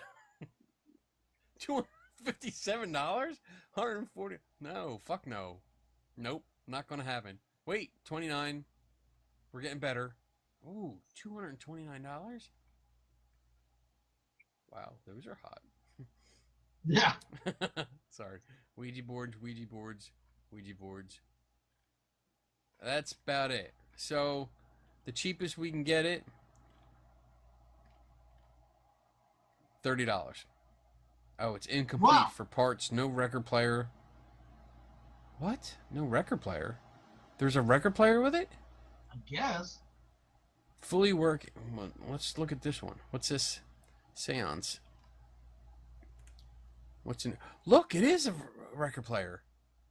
Ooh. Look at Maybe that. that's why it costs $229. Probably. It comes with a record player. You have this weird record. Oh, wow. That's pretty cool. Now I want it. But it doesn't. Oh, damn. Not at $229. Not $229. Not even $170 some. What would you buy it for? What would I buy it for? I would pay. I think I would. I would probably go 40 to 45. I would maybe go to 60. 60? I would put Really? it at 60. I think if I was desperate, if I really, really wanted it, I'd probably stretch it to 50, but I don't think I would walk away. Nope, 60 is my stretching limit. That's as far That's as it your would go. stretching limit. 60. Well, you're more expensive than I am. I mean, that's $150 is the cheapest for a. Oh wait, that's non-working too. Look at that. It says complete but non-working. What's wrong with it? Game comes with all the original cutout scenery, instructions, player chairs, and colored stands. Ziki, the parrot with stand, antique cards, jewelry cards, stock share card. Holy shit! Stack of green $500 bills, stack of white $1,000 bills, and character cards. Most of it hasn't been used and hasn't been popped out of the backing. What has been played with is very gently used. The record player no longer works but appears to be in very good condition as well. It just needs some new parts and will function better than before. The record is in excellent condition. Box is set. So it does have a record. Wow. Yep. That's cool, dude. Oh, wait. Look. There's the record. Oh, it's one of them cool ones. Remember these? Yep. Remember these? I had a couple of these. Wow. That's really cool. I like it. A little record player. We won't need a record player. I have a record player downstairs. Yeah. So You maybe don't I'll need get the these. incomplete one. I wonder if the incomplete one has the record with it. Let's see. Who Where's the knows? cheap one? Where's the cheap one? There it is. Wait, no, I lost it. There it is. Does it have the record? I don't see the record. There's I the don't think it has money. a record. Money, cards. I don't see the record. You gotta have the record. You gotta have the record. If That's the there's no minimum. record, I don't want it. I don't want it. All right. Yeah. Let's go back to the list. Back Number to the list. 3, headache. If you had some competitive siblings, then any board game eventually led to a headache. This game was bold enough to put the ailment in its title. It was kind of like Sorry, in which you had to land on other players' pieces to knock them out of the game. Alright, that's pretty much looks like Sorry. King Oil. Look at the guy, the This Texan one with the looks hat. kind of familiar, but I don't remember it all that well. What was a kid to do between the times Beverly Hillbillies and Dallas aired on primetime television? Play this board game about making it big in the oil industry. Players drilled for liquid gold while investing in property and accumulating wealth. Basically, it was like Monopoly of Texas. Go for broke. While some people opted to get rich with King Oil, others opted to test their luck. With Go for Broke, the point of the game was to be the first player to spend all of their money. Let's hope none of us based our financial planning skills on this game. So you had to spend all your money to win before Hell anyone yeah. else. So you would win that. Hell, yeah. You would- I you wouldn't would- know. You'd win like every time. Unless you came here and played, and then you'd be in stiff competition with my wife. Anyway, number 6, Payday. Isn't that still a game? That game I played. I don't remember this. This looks like a calendar. Payday was the exact opposite of Go for Broke, and our parents probably preferred we played this one instead. The object of this game was to have the most cash in savings by the end. Oh, that's a good life lesson. Here's one I want. Bermuda Triangle. I played that game, and Did when you? I saw it, I was like, "Oh, I remember it." This And you know game, how much that game is going for on eBay? what? From $5 to $15. Oh, that's not bad at all. We The can $15 one is complete. okay. We should buy that one. I think we should. Okay. I'm going to end up buying one of these stupid games. This game ensured our families would never take a vacation to Bermuda, or to the Caribbean for that matter. The object of Bermuda Triangle was to operate a shipping company while dealing with the mysteries of the region. Sounds fun, right? Yeah, Yep. I like it. Hands down, number 8. Any board game involving physical contact usually led to a slap fight at the end. That was a Agreed. good game. Did you ever play that one? No. That was a fun game. This one, no. You can still find this game today, meaning kids still love slapping others around. Go figure. What do you? Yeah. What did you do? Violence. You just slapped the thing? No, I think there's something. It's almost like Uno or something. Something comes up, or you got to the first one to hit the one in the center, whatever wins that. It's been a while. You have no fucking clue. It's been a while. What? It's Stay not like alive. every Number day. 9, Stay Alive, was one part Battleship and one part Kerplunk. In this game, staying alive meant keeping all of your marbles on the board while plotting to make your opponent's marbles fall through the cracks. Well, that sounds like a dick That's game. another game I played. Did you? I think I played this game. I remember this. Yeah, but again, it's been so long. Right.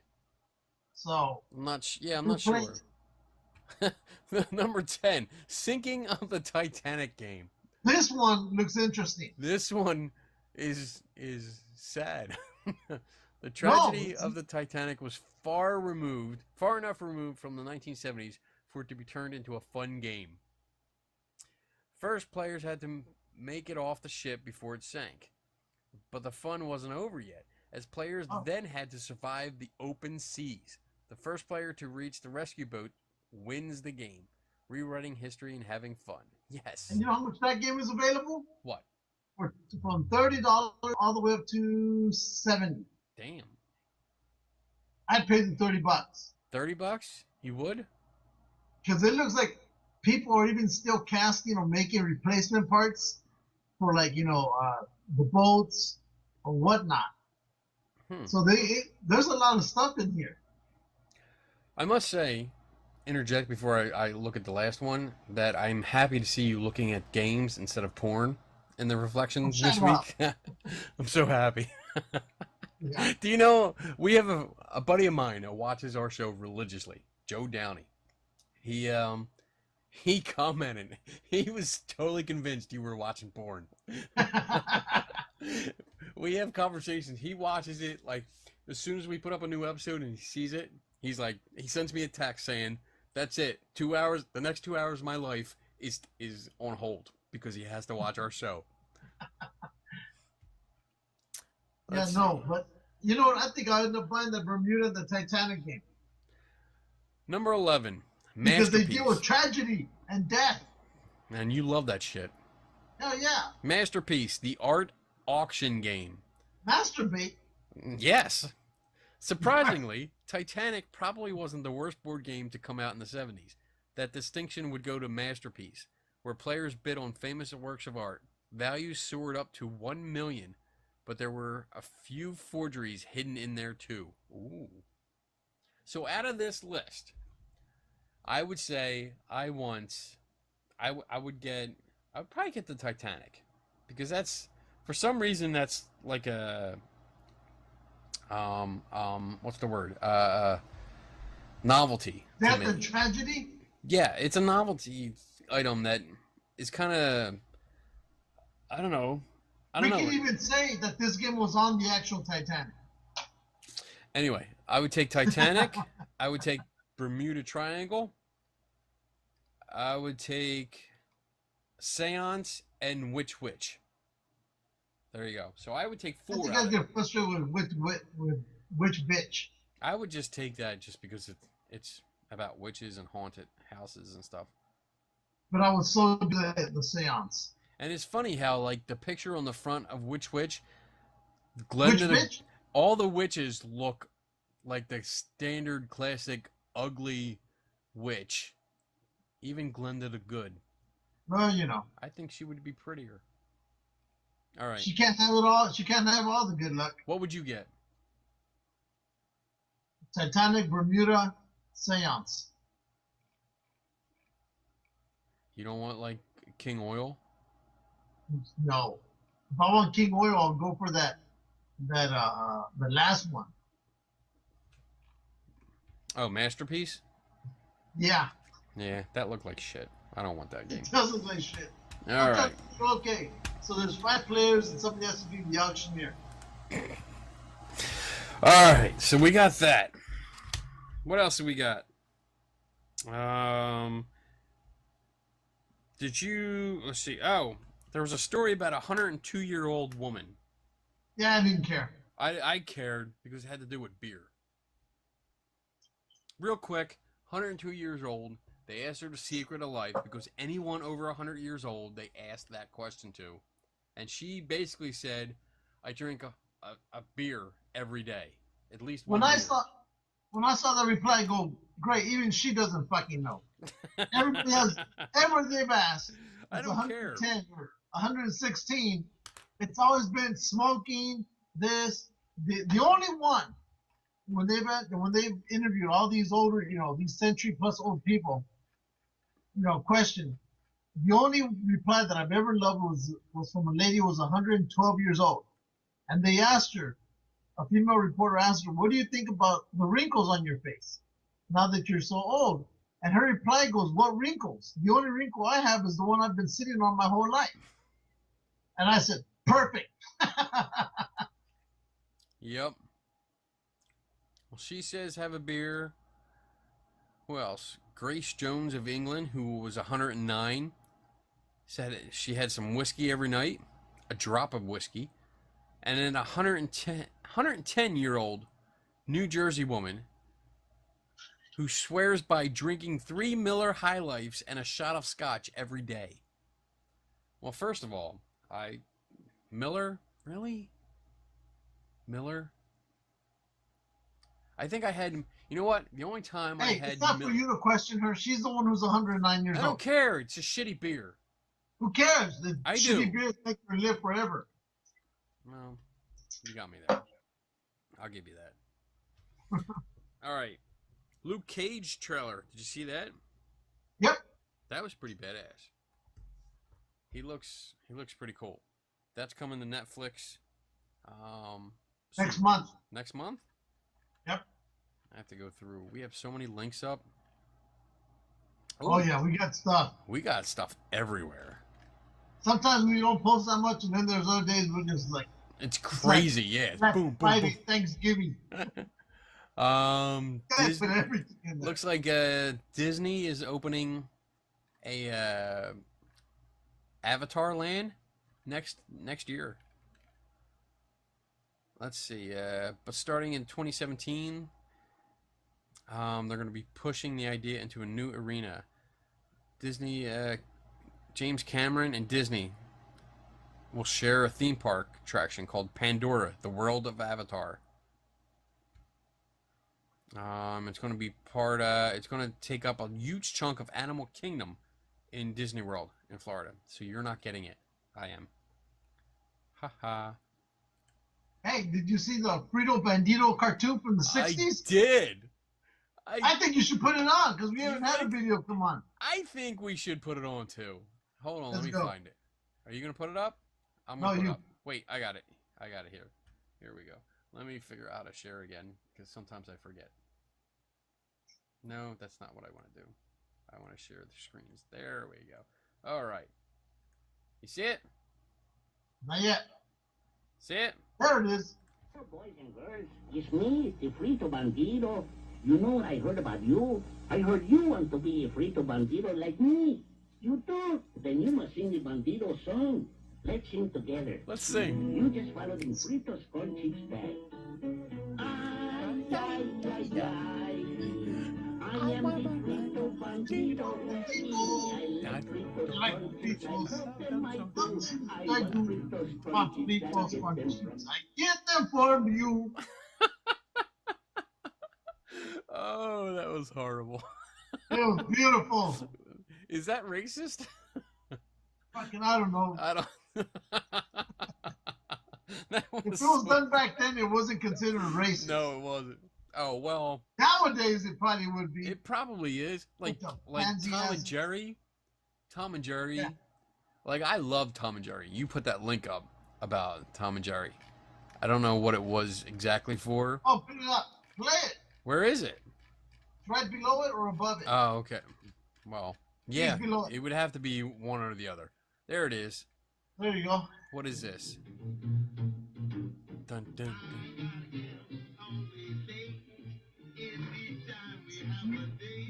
I'm Oh, baby. he's trying to get some. Yeah. One of the few times Tom sings or talks.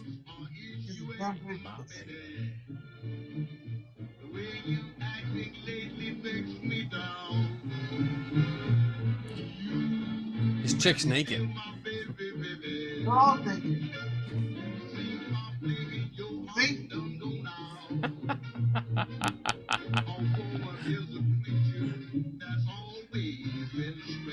Oh, there's Jerry. He's naked too. Is you ain't my baby.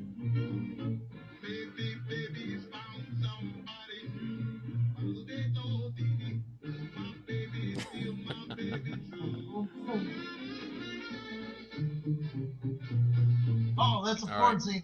Oh my god. So yeah. That was some of the elements in Tom and Jerry definitely racist. Very violent. But I love them. Hey, the other one I liked was that toilet seat that weighs how much you poop. that was early. That was a while ago I put that up. But that was where is it? There it is. Toilet seat scale tells you how much weight is lost after you take a dump. How can you not? How can you not post that? I want this. Everybody wants it apparently. I know it was really popular. I know. I kept getting messages on this damn thing. What do we got? Look at this. 1,600 people reached. Almost 1,700 people. Almost 1,700 people reached for just this post. That's, oh my god, that's almost a record. I think that's a record for. I don't know. I don't know, but that's pretty high for It's us. up there. It's in our top 10.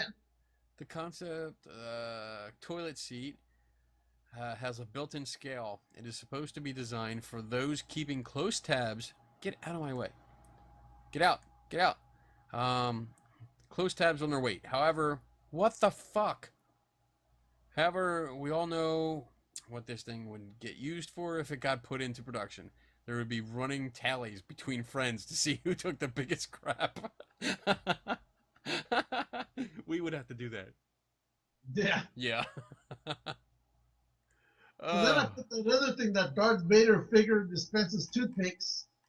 That was cool. Where is that? Oh, here we go. Confirmed Green Lantern joining the Justice League movie. We talked about that earlier. Okay. Kenny Baker. Ooh, Luke Cage trailer. I would suggest you go to our Facebook page if you want to see that. It's on there. It's a couple minutes long though. This is awesome. Did you see this? Yeah, I showed that to a bunch of parents over at the Scout meeting on Monday. This is awesome. This little kid follows Rocky. This inspired me. I was like, holy shit. Dun, dun, dun, dun, dun. That's a workout just by itself.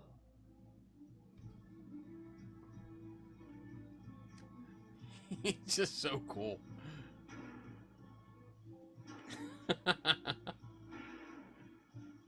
I swear that little kid.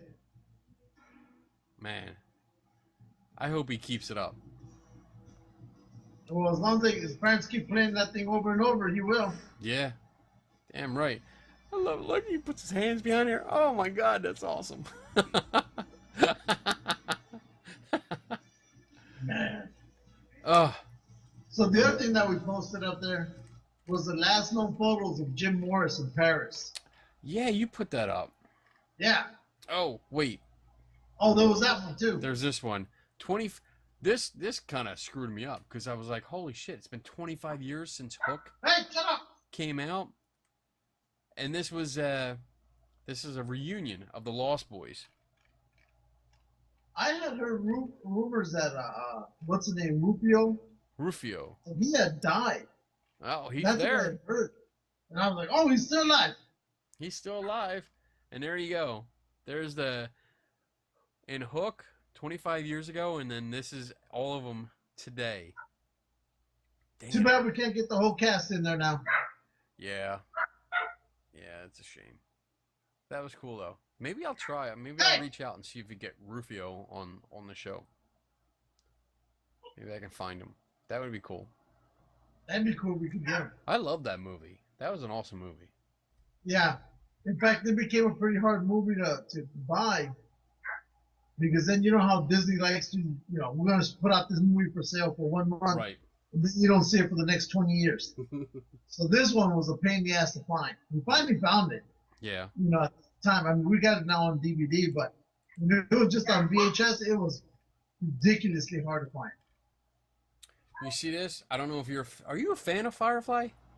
No, I'm like, this thing had me so lost. I was like, I can't catch up. Oh my god, I loved it. I actually, I was a late comer on the series, and I think it was already over by the time I caught it, and I was like, holy shit, this is a great fucking series. I love this.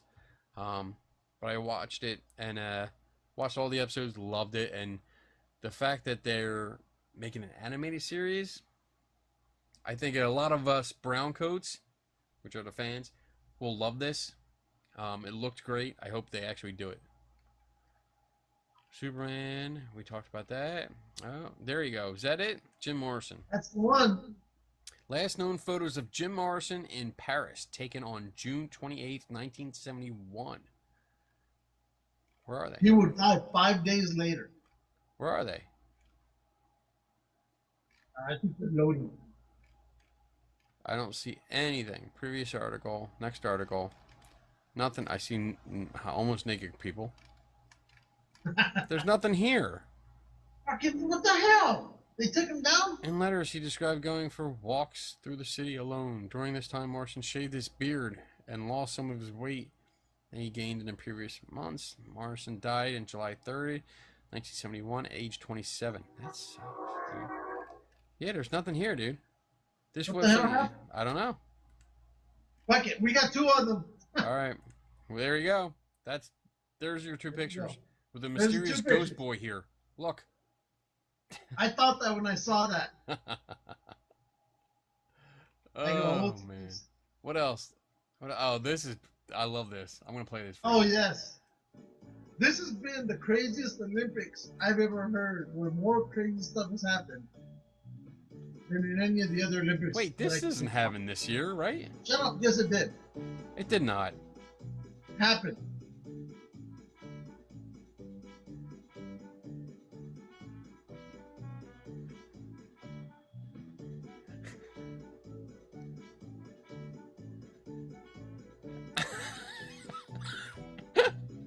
He I holds his I love when he nose. comes up.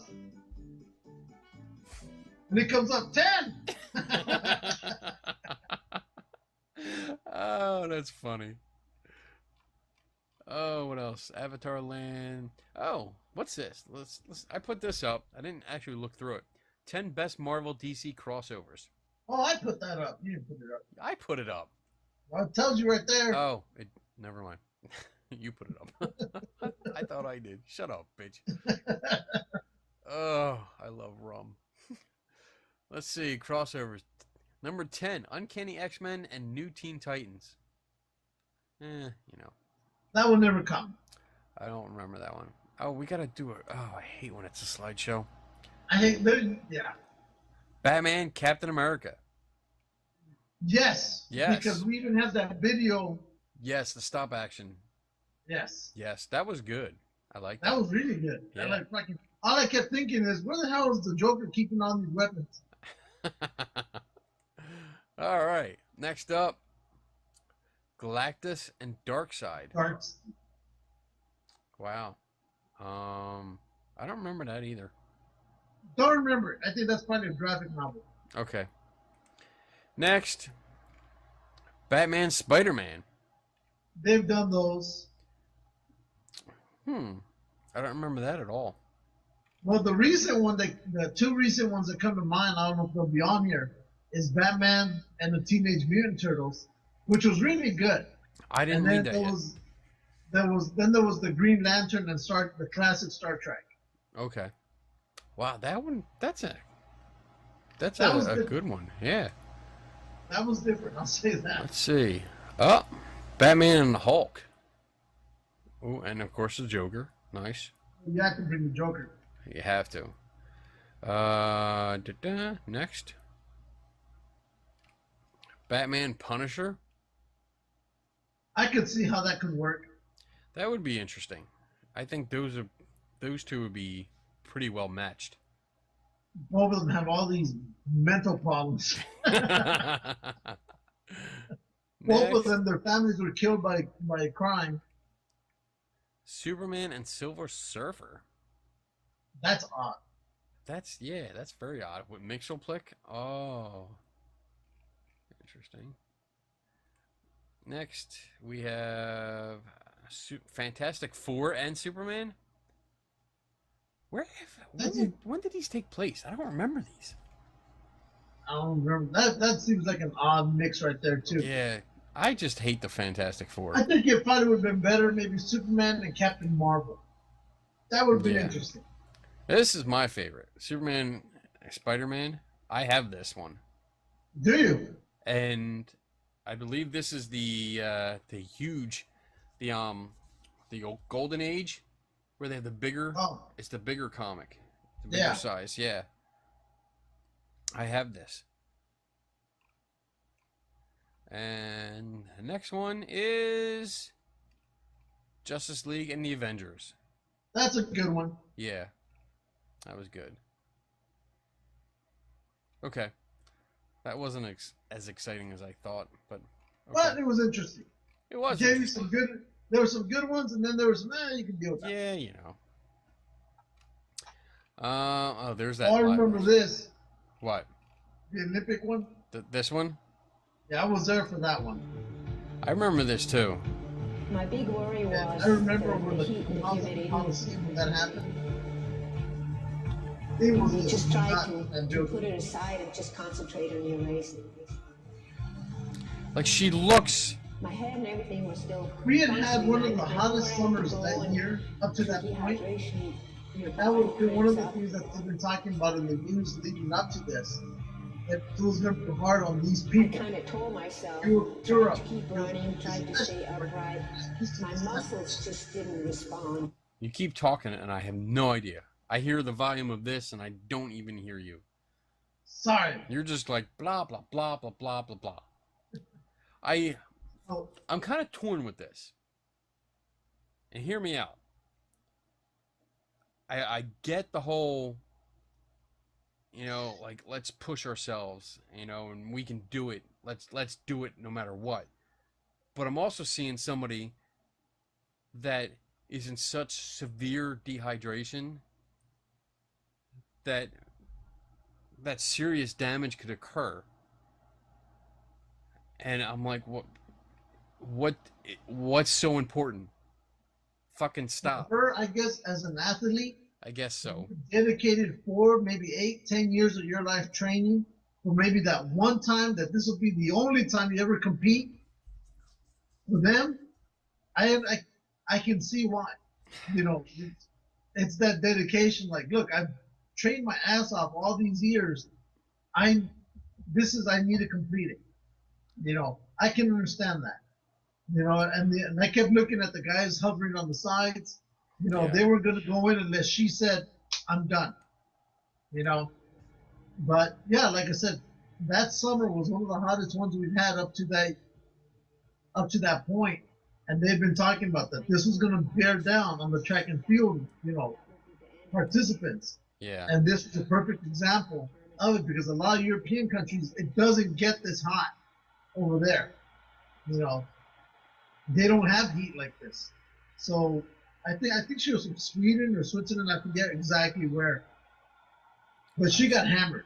Yeah, I'm sure. I remember the Coliseum was just everybody was just cheering her on, and I'm pretty sure she heard that. Maybe that's what helped her propel her to that next level. Yeah. But that place was nuts. Everybody was screaming.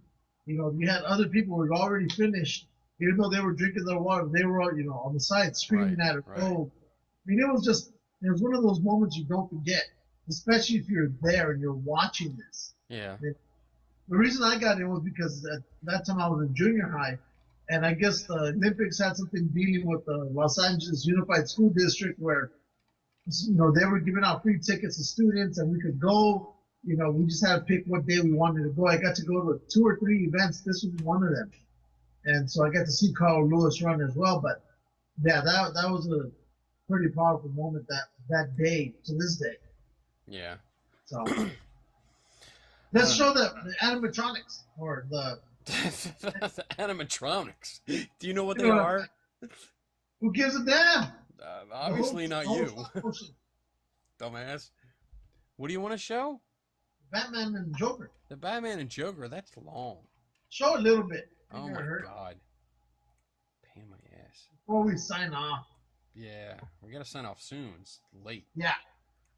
Well, that's because of you.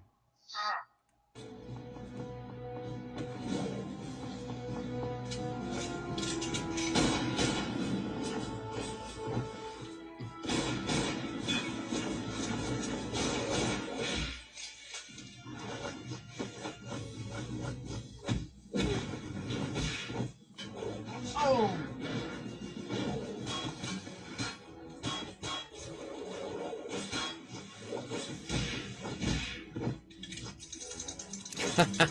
I love this part.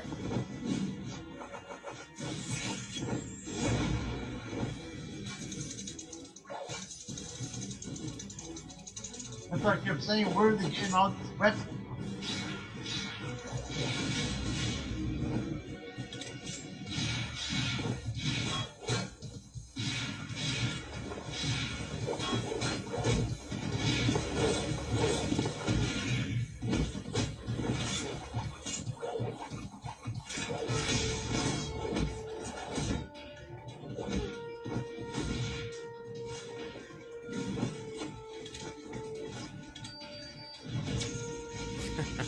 Run them!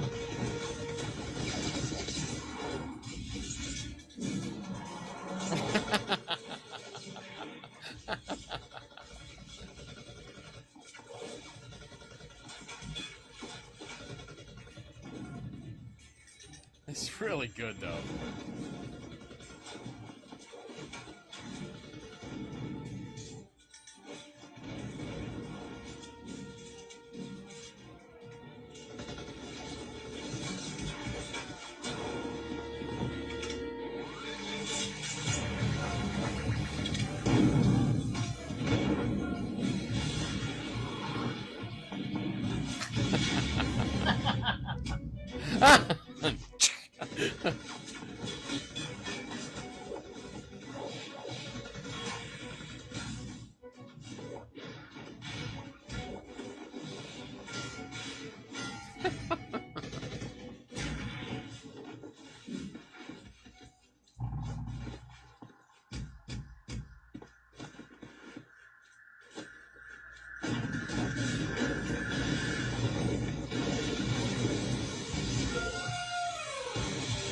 All right, you have to see the rest of it.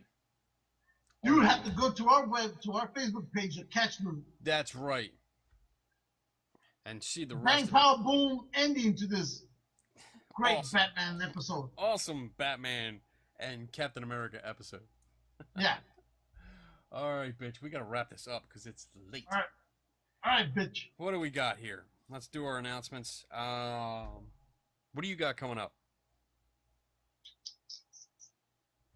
Anything? Nothing. The weekend after this one is the Los Angeles Science and Comic Book Fair. And then the one after that, the following week would be the Long Beach Comic Con. Then the one after that will be, I think it's an anime type of comic thing, but Cameraman Mike is working on that one.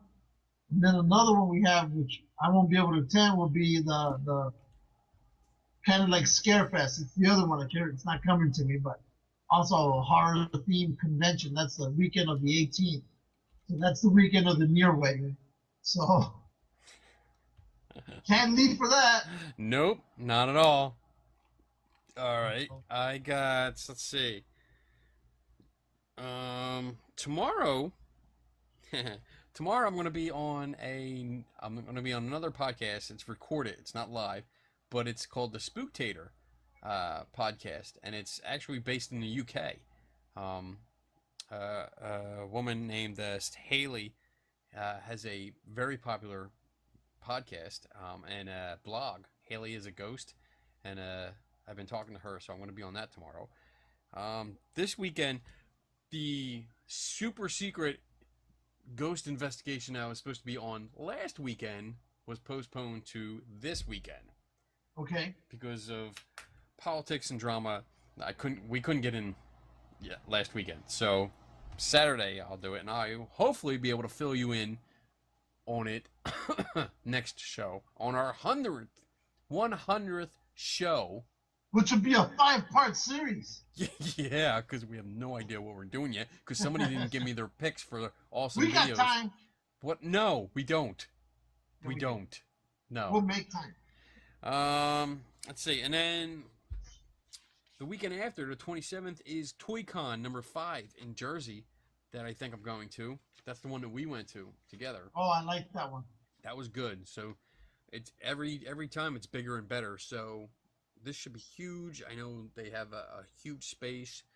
All the vendor spaces are sold out, so should be fun. And then let's see, next month, the 24th, I have that 1799 Lazaretto historic site. They have a history and mystery weekend that I'll be contributing to. I'm supposed to be on a panel discussion too. So that should be interesting because it's always interesting. Awesome. That's all I have scheduled for now. So thank our sponsors. Jump Thunder! There you go. Who else? VJ Hodges. Good. That's 2. One more. No. We save him for last. Who? Shield. Shield. Good. And now, Dax Christopher from Devil's Playground, who was an awesome guy. Loved him. Saw him at the Comic-Con in Dover. He's just awesome. He'll be back soon. He'll be back soon. He's been catching up. He's been busy because I did send him a message and talk to him like, where the hell have you been? Yeah. You haven't commented on the show lately. What's going on? And he said he was just really busy, which is a good thing for him. But he'll be back. Don't worry. I think that's it. Subscribe to our YouTube channel. Make sure you do that. Like our Facebook page. That way we know. Our Instagram. Yes, Geeks and Ghosts at Instagram. Because it tells us that you actually like us and pay attention to us and you want to know more. It still shocks us. Which shocks the shit. We're at 513 likes on our Facebook page. Yeah. I mean, that's freaking awesome. We're almost to 1,000. yeah, we're almost there-ish. We have 121 subscribers to our YouTube channel. We're almost at 200. We're almost at 200. We're pretty close to 1,000 there too. So we're getting there. We're getting there. All right. That's it. I think we're done. So I think we are. Boys and girls, never stop learning. Take nobody's word for it. And we are out in 3, 2, and 1. Bye-bye.